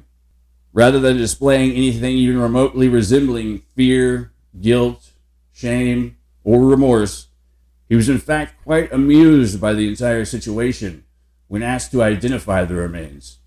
He stuck his 2 fingers through the eye sockets of one of the larger skulls and chuckled, "This one's my wife." Eventually, he ended up confessing that he'd only killed and eaten his wife and just 5 of his children. His 6th child, the eldest son, had in fact succumbed to starvation and the elements, becoming the first of his family to die. He refused to identify the 7th and 8th skulls, only stating that his mother and brother had earlier split off from the group before his wendigo-induced cannibal killings took place, and that he didn't know what had become of them. His confession, as recorded by one of the local Catholic priests at Fort Saskatchewan, would later be transcribed and published in the Saskatchewan Herald. It read, "We were camped in the woods about 80 miles from here. In the beginning of the winter, we had not much to suffer. Game was plenty. I killed many moose and 5 or 6 bears. But about the middle of February, I felt sick. And to complete our misfortune, those with me could find nothing to shoot. We soon had to kill our dogs and lived off their flesh while it lasted. Having recovered a little from my sickness, I traveled to a post of the Hudson's Bay Company on the Athabasca River. I was assisted by the officer in charge and returned to my camp with small amounts of provisions that did not last us long. We all, that is my mother, wife, and 6 children, 3 boys and 3 girls, besides my brother and I, began to feel the pangs of hunger. My brother made up his mind to start with my mother in search of some game. I remained along with my family. Starvation became worse and worse for many of us. For days we had nothing to eat. I advised my wife to start with the children and follow on the snow tracks of my mother and brother, who perhaps had been lucky enough to kill a moose or a bear since they left us. For my part, though, weak, I hoped that remaining alone, I could support my life with my gun. All my family left me with the exception of a little boy, 10 years of age, who obstinately refused to leave me. I remained many days with my boy without finding any game and consequently without having a mouthful to eat. One morning I got up early. Suddenly an abominable thought crossed my mind. My son was lying down close to the fire, fast asleep. Pushed by the evil spirit, I took my gun and pointed it at the poor innocent. While turning my head away, I shot him. The ball entered the top of his skull. Still he breathed. I began to cry, but what was the use? Impossible now to call him back to life. I then took my knife and sunk it twice into his side. Alas, he still breathed, and I picked up a stick and killed him with it. I then satisfied my hunger by eating some of his flesh and lived on it for some days. extracting even the marrow from his bones. Some days afterward, in wandering through the woods, unfortunately I met my wife and children. I said to them that my son had died of starvation, but I remarked immediately that they suspected the frightful reality. They then told me that they had not eaten either. They then told me that they had not seen either my mother or brother. No doubt both have died of starvation. Otherwise they would have been heard of, as it is now 7 months since then. 3 days after joining my family, the oldest of my boys died. We dug a grave with an axe and buried him. We were then reduced to boil some pieces of our leather tent, our shoes, and buffalo robes, in order to keep ourselves alive. I discovered soon that my family wanted to leave me from fear of meeting the same fate as my boy. One morning, I got up early, and I don't know why. I was mad. It seems to me that all the devils had entered my heart. My wife and children were asleep around me. Pushed by the evil spirit, I took my gun, and placing the muzzle against her chest, I shot her. And then, without any delay, took my hatchet and massacred my 3 little girls. There was now but one boy, 7 years old, surviving. I awoke him and told him to melt some snow for water at once. The poor child was much too weakened by long fasting to make any reflection on the frightful spectacle under his eyes. I took the bodies of my little girls and cut them up. I did the same with the corpse of my wife. I broke the skulls and took the brains and broke up the bones in order to get the marrow. My little son and I lived for 7 or 8 days on the flesh, I eating the flesh of my wife and children, and he on the flesh of his mother and sisters. At length, I left there all the bones and started with the last of my family. Snow began to melt. Spring had commenced. Ducks arrived and flew every day around us, and I could find enough to live upon. But I felt reluctant to see people. I then told my son that after some days, we would meet people. They will know very soon that I am a murderer, and they will certainly make me die. As to you, there is no fear. Say all you know. No harm will be done to you. One day I had killed many ducks, and I was a few miles from Egg Lake, where some relations of mine lived.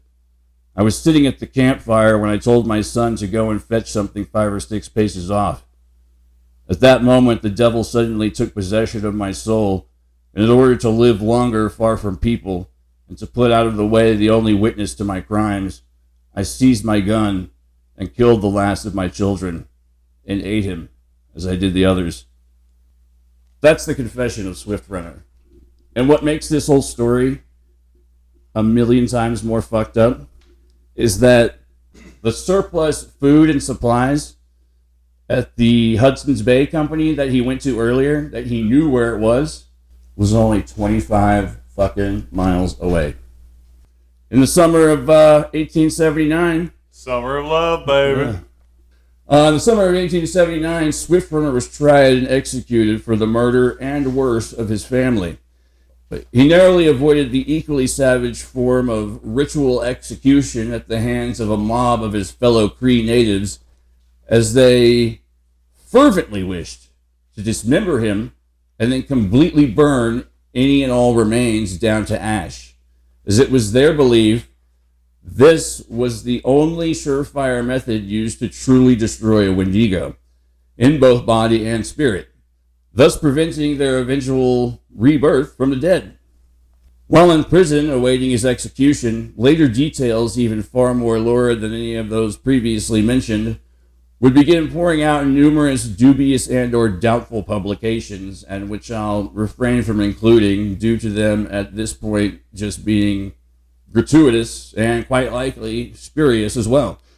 It's been rumored that while awaiting his eventual execution at Fort Saskatchewan, he often targeted one of the much more, shall we say, portly prison guards, one that was allegedly nicknamed Frenchie.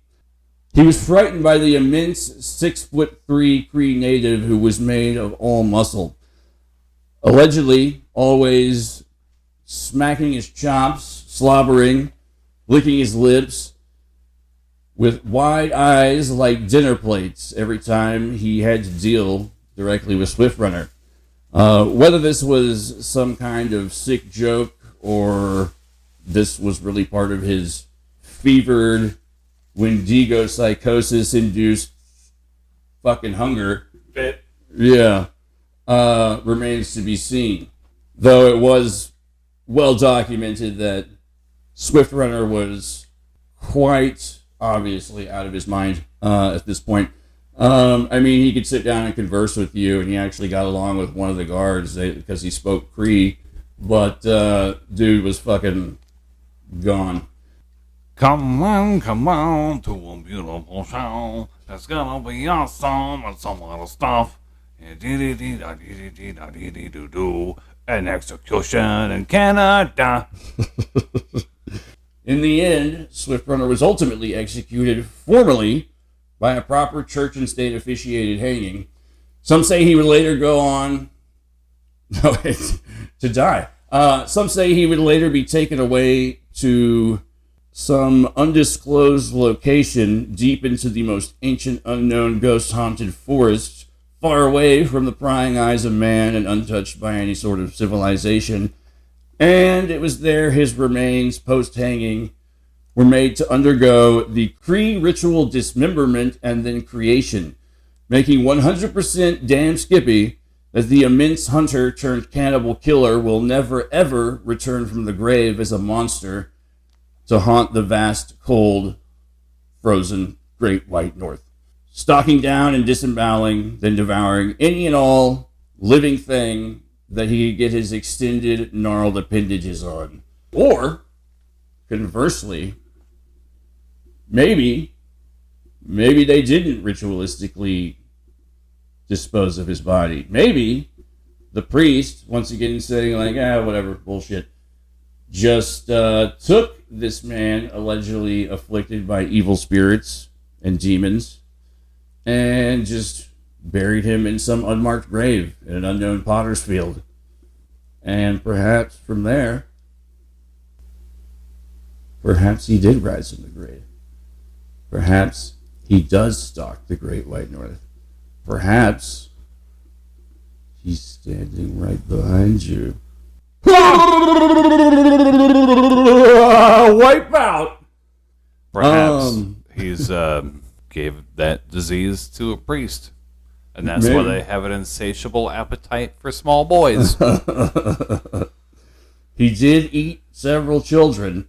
Yeah, the story of Swift Runner is not by any means the only, well-known Wendigo story, like actual Wendigo story. There are several more, but he's one of the more well-known and more well-documented as well. Yeah. I mean, I thought Ravenous did a pretty good job of indoctrinating the I world. was totally going to bring that movie up because, A, it's fucking awesome. Yeah, it's great. Audience, if you've never seen the film Ravenous, starring Guy Pearce and, what's the other guy's name? The Band Baldwin. He's in it too.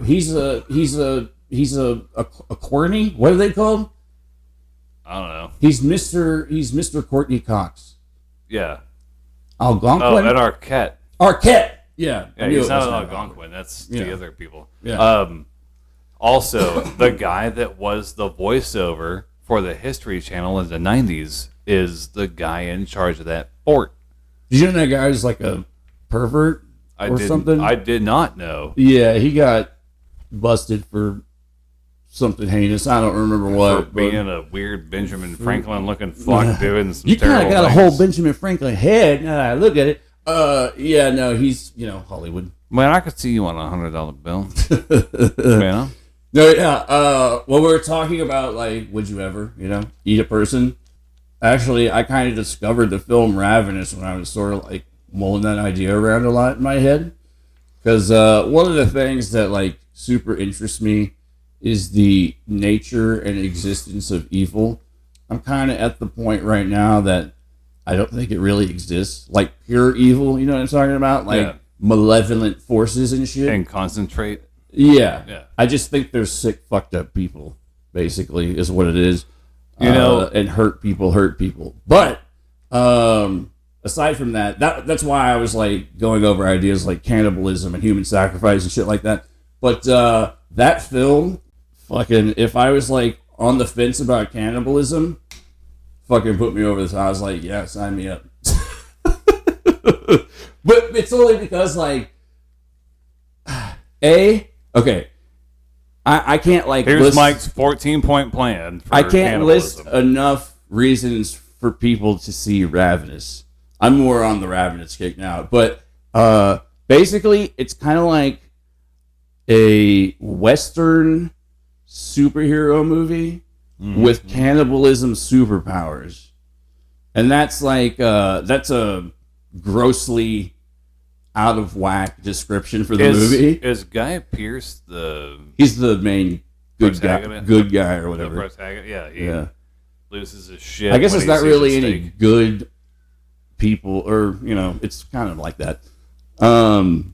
Also, Damon Albarn of Blur does the soundtrack, and the soundtrack to that movie is one of the best fucking movie soundtracks ever. Go out into the country and play that as loud as you can, driving around. Yeah. And see what you scare up. Yeah, there is that, like, the main song that's like bum bum bum bum bum bum beep beep beep beep. You know the one I'm talking about? Yeah. Like, that's the main song. But then there's all these other like more scene charged songs too that are very like orchestral, and you would almost swear that some of this music was like made by like Beethoven or Bach or Chopin or any of those guys.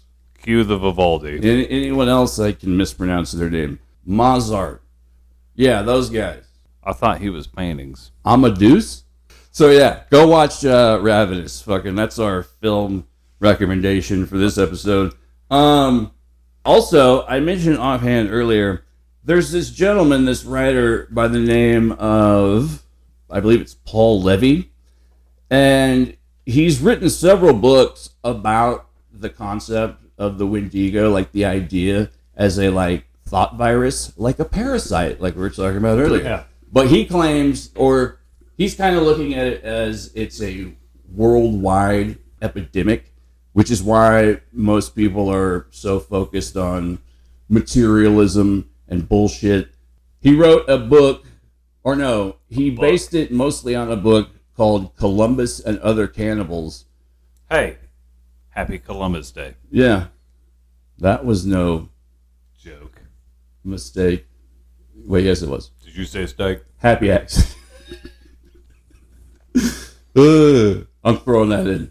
That's going on the soundboard. Oh, also, hey, YouTube, specifically, not everything is a fucking skinwalker, okay? First of all, maybe you want to, like, cross-reference what tribes lived where. The skinwalker is specifically related to the Navajo, or I guess more appropriately, the Dene people, I think they prefer to be called. But, I don't know, I keep seeing all these stupid-ass videos on YouTube where it's like, in fucking Poland or some shit, it's like, or is it perhaps a skinwalker? And it's, which of course it's not any of those things, but I don't know, it just seems a Once again, slightly offensive. The slight tapped pork product episodes that come out on YouTube, I can't say their name. Yeah, I know what you're talking about. Oh, maybe it's a ghost somehow. I mentioned a guy, another podcast I listened to, and I said the guy kind of like annoyed me, but I retract that statement.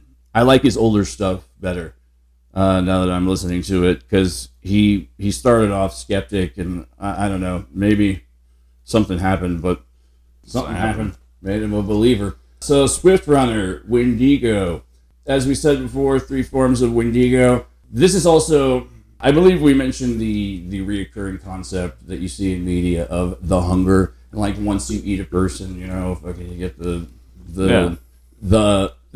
insatiable fucking appetite, as well as the idea of eating your enemies and gaining their attributes. You know, the Aztecs had they have those temples where like if you clap at the base of it, it sounds like birds chirping and stuff because the way it echoes. and they practice human sacrifice there, right? Yeah. Well, like they also have developed, according to science, and Modern science. I use that term very loosely. Yeah. But the most horrifying sound in the world. Oh, the Aztec death whistle.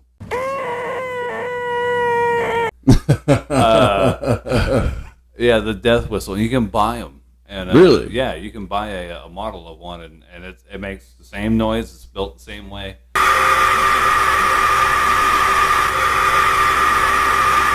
Dude, absolutely terrifying. Yeah, I heard it. It's very off-putting. Yeah. That's for certain. It definitely fits in with all Rondell's style of journalism. In quotation marks? Yeah. Gonzo. There's a there's a guy on YouTube called I think it's Action Labs, and he actually does a whole episode on the death whistle. Yeah. And it's fucked up, man. If I can just give 5 seconds of credit to Dr. Milo, who spent his entire afternoon recording this 4-part series on why Graham Hancock is an asshole. Why is Graham Hancock an asshole? Well, he uses manipulative tactics to make people believe something that is completely untrue. Like what? Like what's completely untrue? Give me an example. So, like, I know he's a controversial figure. Oh yeah, and he wants you to think that because modern academia and mainstream archaeology, wherever the fuck that means. Yeah.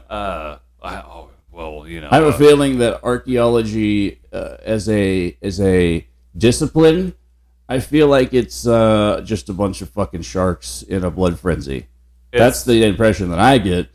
It's a multifaceted science, right? It requires the science of other scientists confirming information. Yeah. In fact, this dude, Mini Minuteman is the channel, was saying that he actually interviewed one of the guys that was on Ancient Apocalypse.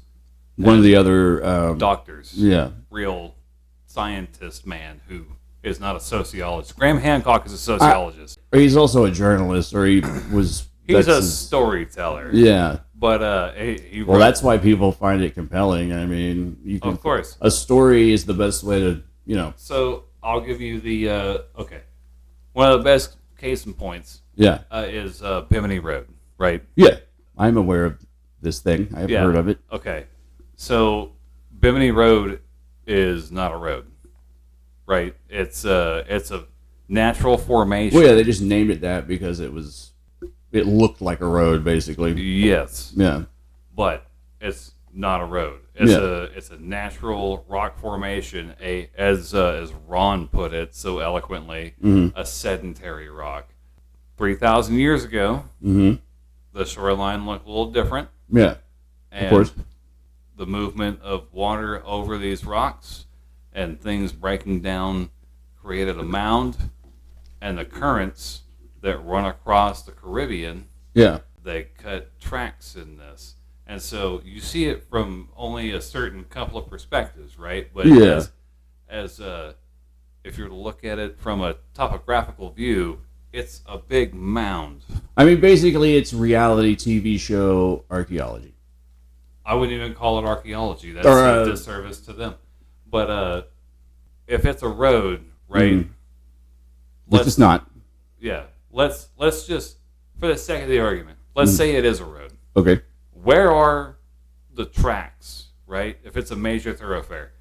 Every major thoroughfare has tracks in it. Even Roman roads that are still around today have tracks in the rock. The Oregon Trail, which, several cannibals used, connected. There's still ruts in there that are like almost a foot deep that are set because so many wagons went through there, right? We should bring back the word rut for fucking. Yeah. Sorry, go ahead. Rutting. That's what deer do. Yeah. I'm a rut. Yeah, I'm in a rut right now. Behind at the dumpster behind Pizza Hut.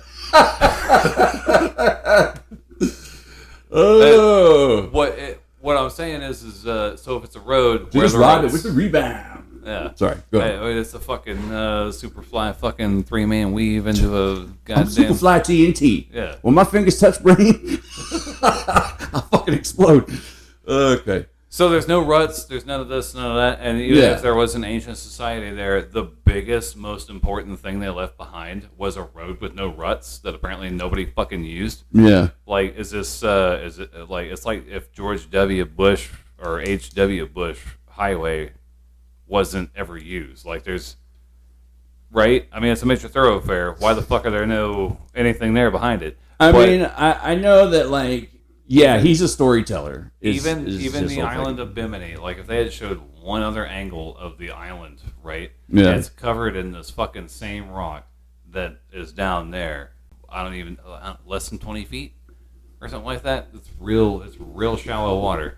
So it's a naturally occurring phenomenon, man. Yeah. Like just like Ron said about the rock wall. It's like erosion on a massive scale. Yeah, like sedimentary rock is different from your harder rocks like granite and other shit like that, right? Or metamorphic. That's a rock, right? No. Oh, I'm thinking about something else. They develop over time, and water and wind and all the Crack. erosion.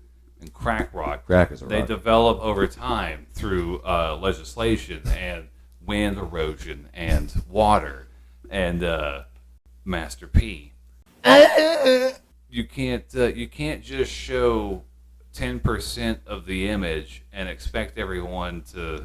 Well, that's why I call it reality TV archaeology, quote unquote, because it's all staged, and we all know reality TV is not real. Fucking why would it have scripted. why would it have writer credits exactly? But and all that shit? people are dumb. Yeah, and they need to... But at the same time, and I don't really necessarily like buy into anything he's trying to sell necessarily. The biggest thing I took away from that Ancient Apocalypse show, there might maybe be a cyclical nature to things like the Younger Dryas and things like that.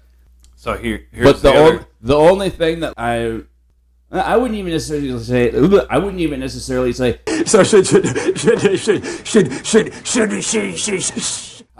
necessarily say that I agree with him on anything, but I do understand that in fields like archaeology and other fields of academia, you have people such as Graham Hancock, even though he's sort of pointing the finger elsewhere, but doesn't realize there's three more pointing back at him.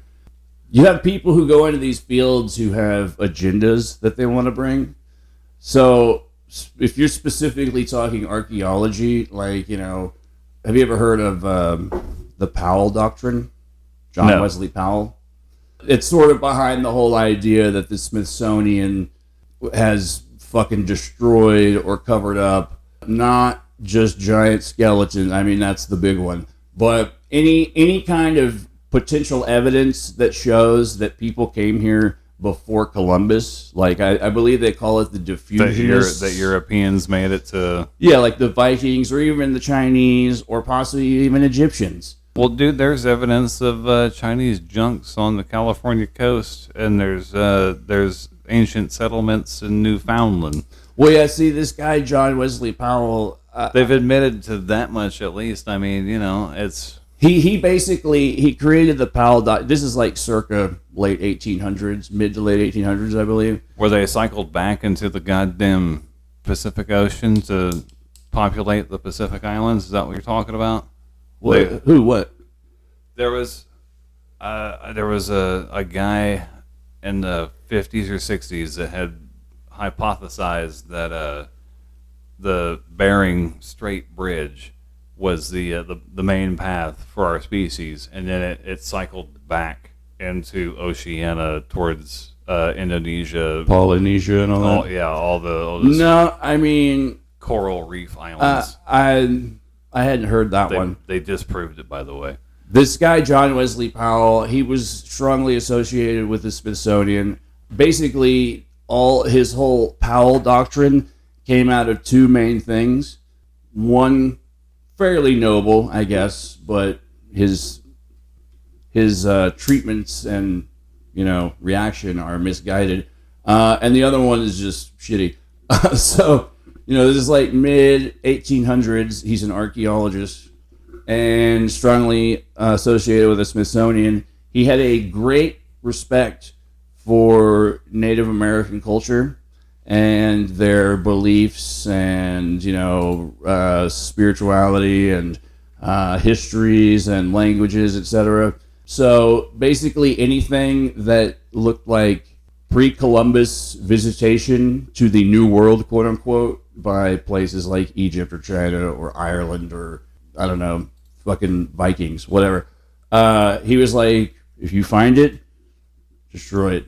Because I don't want, it's like, he basically was like, I respect the Native American culture so much that this is their shit.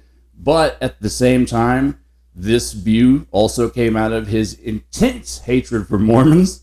And, I don't know a lot about Mormon lore or theology. I know that there are, giants involved and, there were great, vast cities that existed in America and blah, blah, blah.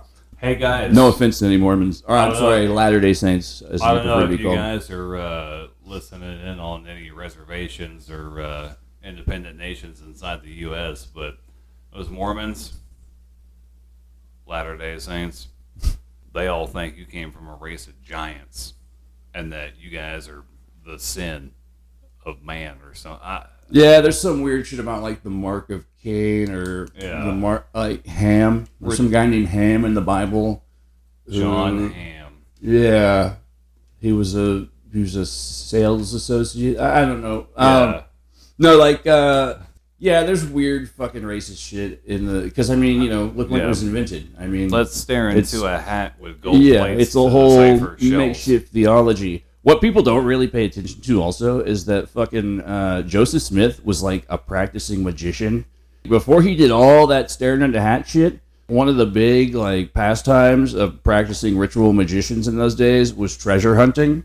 And there was all sorts of crazy protocol for tracking down treasure that had been hidden away. And most treasure troves, whatever you want to call it, that are hidden away are guarded by guardian spirits. And you have to fucking say the thing and do the hand wave and do battle. Yeah, Harrison Ford mostly. So there's a whole there's a weird occult side to Mormonism, but he fucking hated this guy John Wesley Powell fucking hated Mormons because his dad was a Christian preacher of some kind, and then Mormonism showed up on the spot, new kid on the block, and his whole fucking congregation left him to go become Mormons. So he basically, through his whole life, he grew up man, fuck Mormons. Don't isolate that audio. That's why you do it in the voice. So yeah, John Wesley Powell, bit of a dickbag. Also, once again, with agendas in archaeology, you have, they actually thought that the idea of the wendigo for a while was complete and total horse shit. And there were people. Yeah, but that's an anthropological issue, not a. Well, yeah, but there was people high up in anthropology who were when they were basically the old guard, and younger people were more interested in these folk tales and stuff like that. And in addition to all this, I would like to state for the record, science, as a practice, is much like stand-up comedy. It is self-policing. It corrects itself, unlike religion or canon or fodder or any of the other shit. Yeah, you like dogma? Even the conspiracy theories don't adjust for new information, right? Some do. Yeah, but usually not for any towards any good. Apparently, JFK destroyed the men's hat industry, according to some dumb bitch I saw earlier today on YouTube. Woo! Dropping hot B words. Yeah, if you didn't wear that, if you had worn that cowboy hat in Fort Worth when you were down there. If you had simply rocked a chapeau, my friend. Yeah, and just so everyone's aware, there is a JFK special coming soon for JFK Day. We love you, Dallas.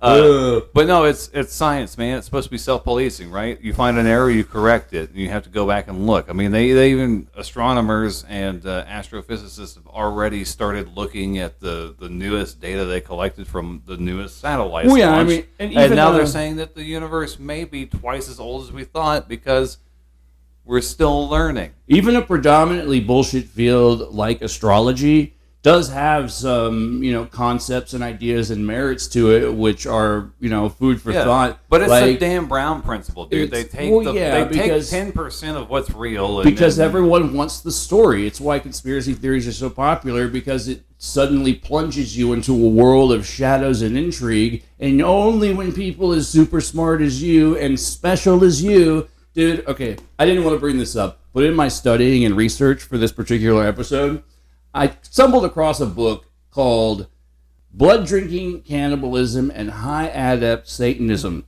And how it applies to you. Yeah. It was written by something called a Kurth Barker. I've heard of Keith. I've heard of Kath. I don't know what the fuck a Kurth is.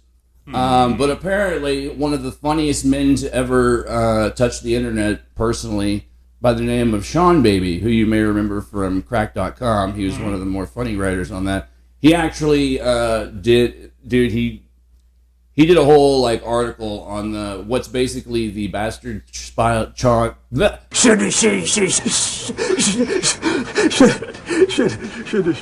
bastard child spawn of crack.com. It's called 1-900-HOT-DOG. So a lot of those same writers... Sounds like a placeholder. Yeah. A lot of those same writers, do stuff on there. And Sean Baby, there's nothing I could say about this Kurth Barker being that fucking Sean Baby can't do a million times better. Go out and find it. Read it. 1-900-HOT-DOG. I think it's, just look up Sean Baby Kurth. Kerth, because nobody else is spelling that fucking word. I started reading his book, Blood Drinking, Cannibalism, and High Adept Satanism, and the Women Who Love Them. I will say this for Mr. or Miss, for the Kurth, that Kurth Barker did actually, this is one thing I've never seen in a lot of, railing against ritual satanic abuse type fucking books. They're mostly sensationalistic, fear-mongering horseshit. But I will say, to this man's credit, he did sort of, differentiate between the... I don't know what the right word is. Alpha and Omega. The various flavors of Satanism. There's people who are Satanists who are actually secular humanists, but they identify with Satanists, or identifying with Satan as a Promethean character or Luciferian. But usually when it's Luciferian, that's when you get all the Illuminati horse shit. The antithesis of your Christ-like figures. Yeah. Yeah.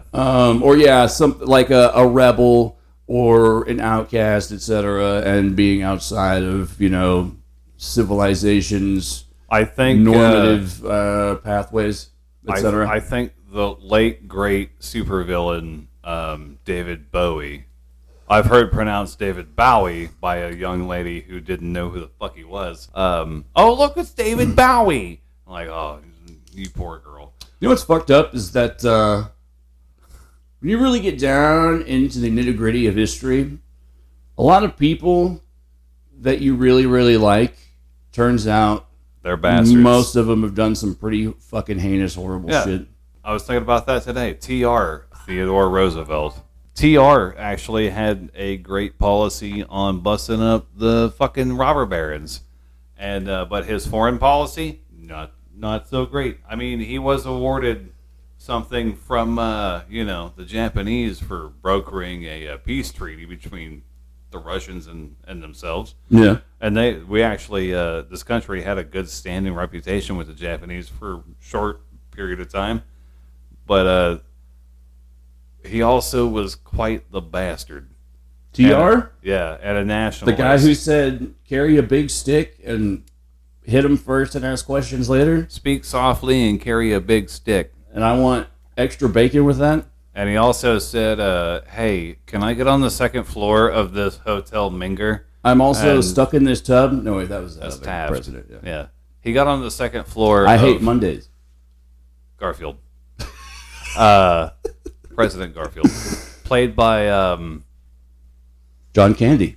Orson Welles. On American Dad, he was played by an SNL character. I can't remember his name. Ah. But apparently, before it was archaeology, it was called antiquarianism, where you found stuff. That sounds like you're going shopping for, like...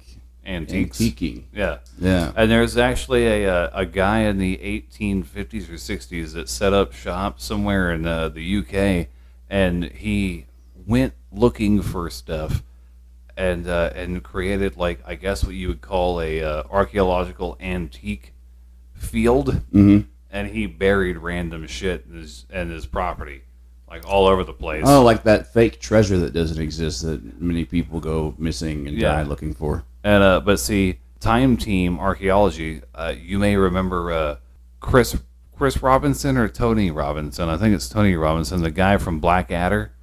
He has the bald guy with glasses. He had glasses and the earring back in the day, and he always played. Did he play Baldric? Maybe he was always Rowan Atkinson's right hand man. Yeah. Super funny guy, cool dude. I'm glad the BBC picked him. They go to the site and they're looking at stuff. They dig up something. They're like, oh shit, that's the handle of a sword, and it's rotted away. It's a shit, know. And they keep digging around it, and then there's fucking barbed wire on top of it. Obviously proving that through the trash layer. Yeah. Through the living layer, that there's that it was placed there. It's and then specifically like I was saying about people's agendas in the beginnings of archaeology too. You had people who were straight up like, no, the world is only 6,000 years old. Like, there's still people that think that. Yeah, and Mountain Dew is the best soda ever. It's got what plants crave. I kind of I give people like Graham Hancock a little bit of reasonable doubt in that, yes, there are agendas to be made. But he has an agenda. Yeah, obviously. I mean, everyone does sooner or later. We don't want your money. We just want you to tell everyone about the show. We just want you to listen. Yeah. Keep those ears listening to KC and I. If you look at like the early beginnings of archaeology as a field, as a discipline, you also have the dinosaur wars.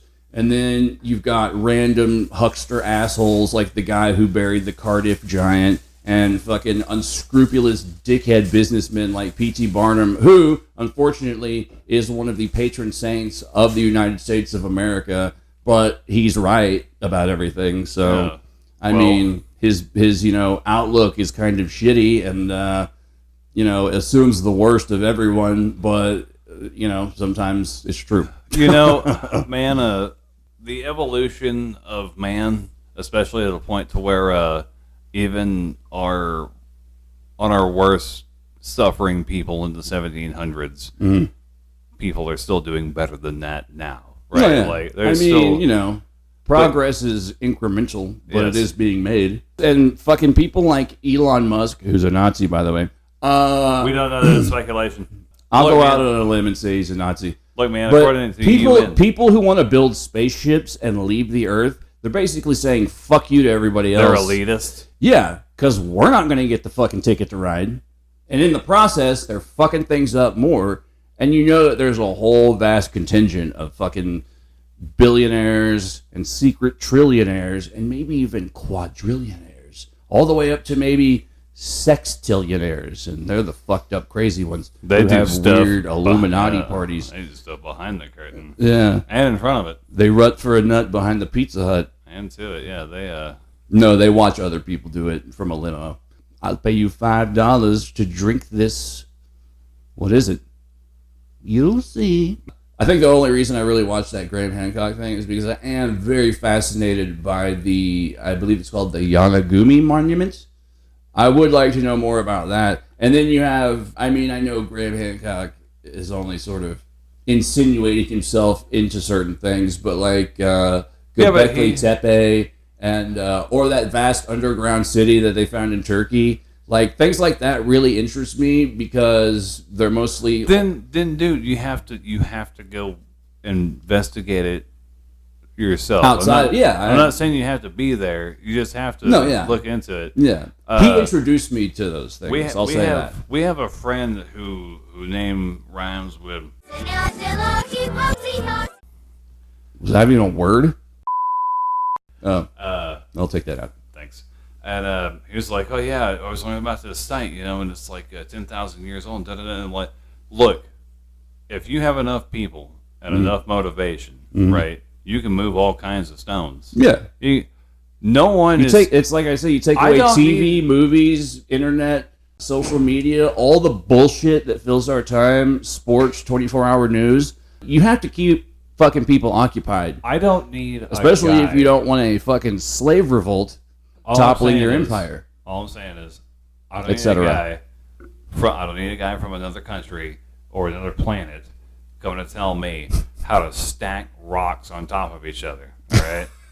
It's a pretty fucking simple concept, and guess what? I want to make it as easy as I can to get to completion. So the smaller the structure towards the top, the easier. And Mike, one more thing. Mm-hmm. They used to have this thing called tax labor back in the day, right? Yeah. So if you weren't growing crops or fighting a war on behalf of your country, you weren't doing shit. Yeah. So guess what? I need your labor, and we'll call it even on the tax documents.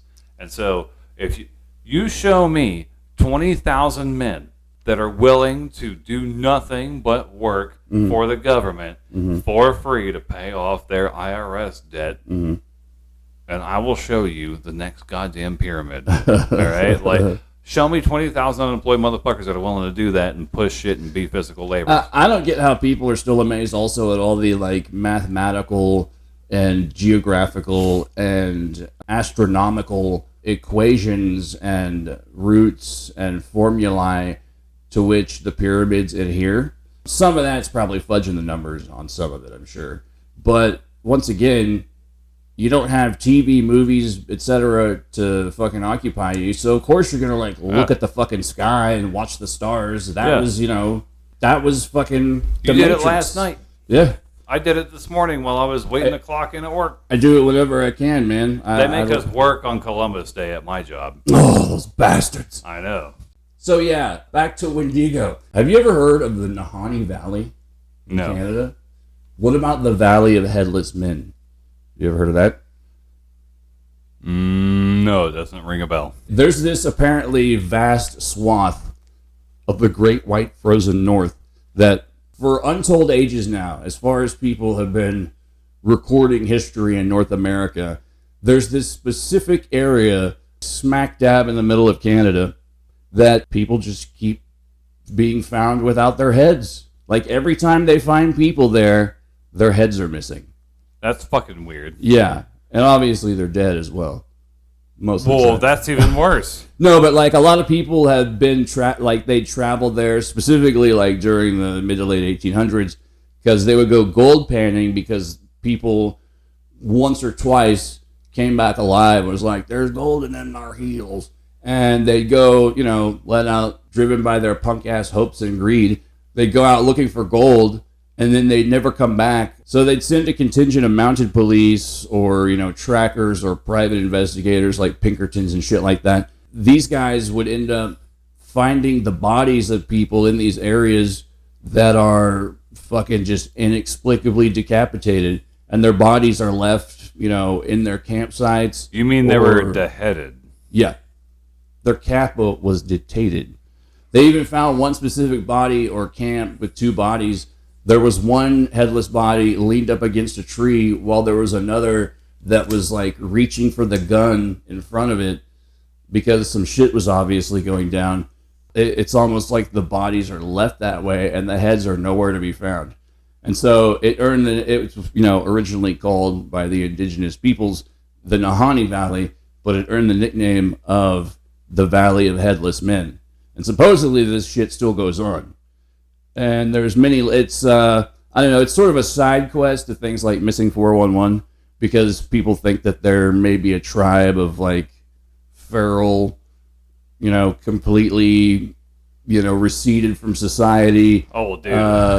I've even heard shit that like, have you seen The Walking Dead? Where there's like the tribe of people who wear zombie skins. Yeah. There's supposedly even stories about some tribe of indigenous folk who live out there who wear the skins of people like Leatherface, which ties into this episode. And yeah, they'd fucking hunt people and shit. So all kinds of crazy stories coming out of there. Apparently it still happens. And I can see why this is so closely tied in also to Missing 411 because although David Paulides is very coy about what he thinks is the specific reason behind all the people who go missing in these parks and whatnot, etc. He's very diplomatic in that aspect. Well, you have a vast expanse of territory to cover there, you know. Yeah. It's very difficult to recover something that weighs 200 pounds or less. Yeah. At an expanse that covers, what, 8, Lots 9, and lots of miles. 10 states, Yeah. if you want it to. I mean, you go into Canada's Canada. bigger than America, isn't it? Yeah, I think so. They're contiguous, yeah, I'd say so. Yeah. Their territory, if you combined it all. I thought that was kind of an interesting addition to this, as well as the concept of, really when you think about it, like the Sasquatch, I mean, that name is a native name or title or whatever. And then you've got the Skinwalker and then the Wendigo. It's an interpretation of one culture's on the other, but I mean... Yeah. And then you have the Pukwudgie to a lesser extent.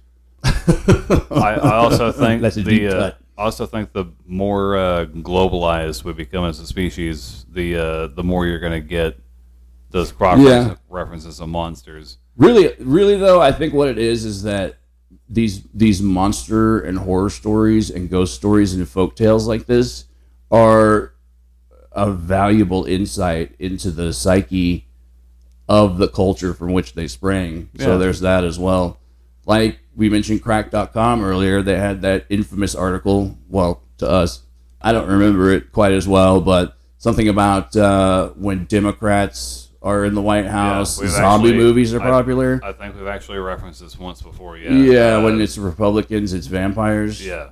That'd be weird if we got a third party and it was like everything is fucking Lycanthropes. fish monsters, fishman monsters. It's like all- that weird movie by what's that guy's name? The guy who did the Hellboy movies. Something he did Labyrinth of Pan or Pan's Labyrinth. Oh, Benicio del Toro. Yeah, no, we said that last time, and that's wrong too. It's a Del Toro. I know that. Yeah, let's just go with Del Toro. I'm sure Cheryl will correct us later. It's Guillermo del Toro. A new and exciting thing to fear. Del Toro did that movie called The Shape of Water. Have you seen it? Yeah. It's about the woman who wants to fuck the fish Fucks monster. the fish man. Yeah, and then Agent Frankenstein from Boardwalk Empire gets jealous and and then it turns out that man is the true monster. It's actually an entertaining movie. It's pretty good. Em really liked that movie. Yeah. She enjoyed it. What is that? The head of secret British intelligence? It might as well be. You're white. I also thought the idea by this Paul Levy guy behind these Wetiko books and the mind virus was interesting because another guy we've mentioned previously on this show, Mr. William S. Burroughs, the writer of Naked Lunch, the Nova trilogy of the various books, complicated character, former junkie, shot his wife in an accident, etc. I'm sure he mulled that over the psychological symbolism of it at some point in a book and some fucking stream of consciousness rant. He also would frequently posit this concept when he was hanging out with some of the early beat writers like Jack Kerouac and those guys. He lived in Morocco for a while. It was during this time they were doing a lot of drugs and experimenting and fucking he was having writer's block. And he basically was like hung up on this idea that there exists within all mankind this sort of what I believe he called the predator. So it's basically like a R-complex reptile brain thing, but even more primordial. It's like the dark mirror evil twin version of collective consciousness. Has basically. a goatee. Yeah. Yeah. Maybe a scar down the eye. And it says, me am predator. Me am best. It's the guy who shot JR in Dallas. Wasn't he in a snow globe? No, that was the Rosetta Stone sled. I think. That's our cannibals episode. I mean, there's so many infamous cannibals. I'm sure we'll cover one at some other point in the future.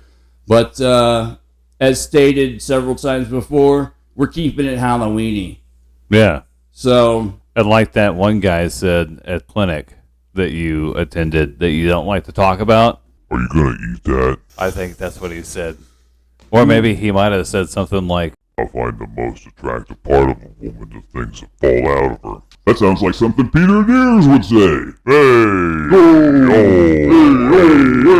bippity boppity. where was that when we were doing the fucking Orson Welles episode? See? That's what doing too much of that deep voice vaping will do to you. Yeah, I know. Special thanks to Ron Dell. Yeah, thanks, Rondell. We will hear from him again. There's no shortage of weird local shit for him to be kept out of the office. Next week, we've got another real-life monster. This one's a little more sort of literal, almost. I mean, think of like all the classic monsters, you know? There's one in particular who kind of sticks above the rest, and it sort of involves a lot of the real-life story behind the creation of the fiction. the 50-foot woman?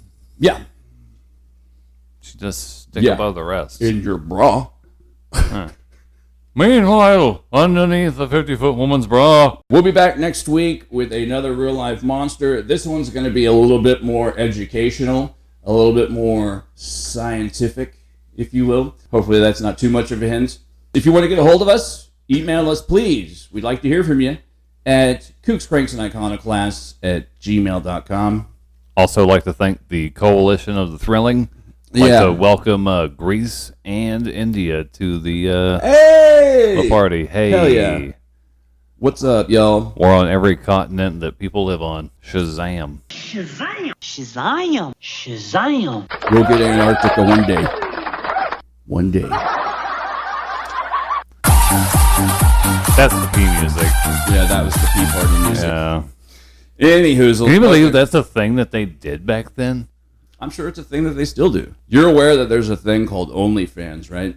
And that people don't even have to leave their house to fucking... Buy groceries? No, they don't have to do that.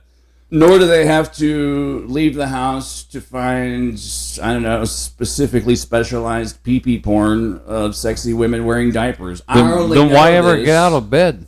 Yeah, really. I mean, I think that's... I think we are slowly approaching the Wall-E singularity. I still haven't seen that movie, but I know enough about it to know that it's probably accurate. Maybe spliced with some idiocracy. A woman who actually had a bladder condition and often was embarrassed about how she urinated herself in public all through her life was able to turn it around and own it. And she started an OnlyFans. And even, I believe, That's cool. does some other side hustle stuff involving urination. Anywho, if you can't tell, we're totally fucking delirious. Yeah, we just wanted to cram as much instances of crazy real-life cannibals and one whose existence is disputed, but, I mean, there had to be some kind of seed or antecedent to the Sawney Bean legend. I mean, there was probably, like, a bunch of inbred people, criminals. Maybe they weren't like all the way Texas Chainsaw Massacre Hills Have Eyes, but No. You know what's weird is every time I try and think of the Texas Chainsaw Massacre guy, all I can think of is Mick Foley and Mankind That's from pretty- WWF. yeah, I'd say that's a natural progression. Don't you like me anymore? And then he just throw himself on a bunch of thumbtacks. Every time I think of Texas Chainsaw Massacre, I just think of the really annoying guy in the wheelchair, and it's like, God, when is he gonna die already? How do you keep surviving? Yeah. Yeah. Surely they won't kill the cripple. But guess what? Ain't that kind of movie.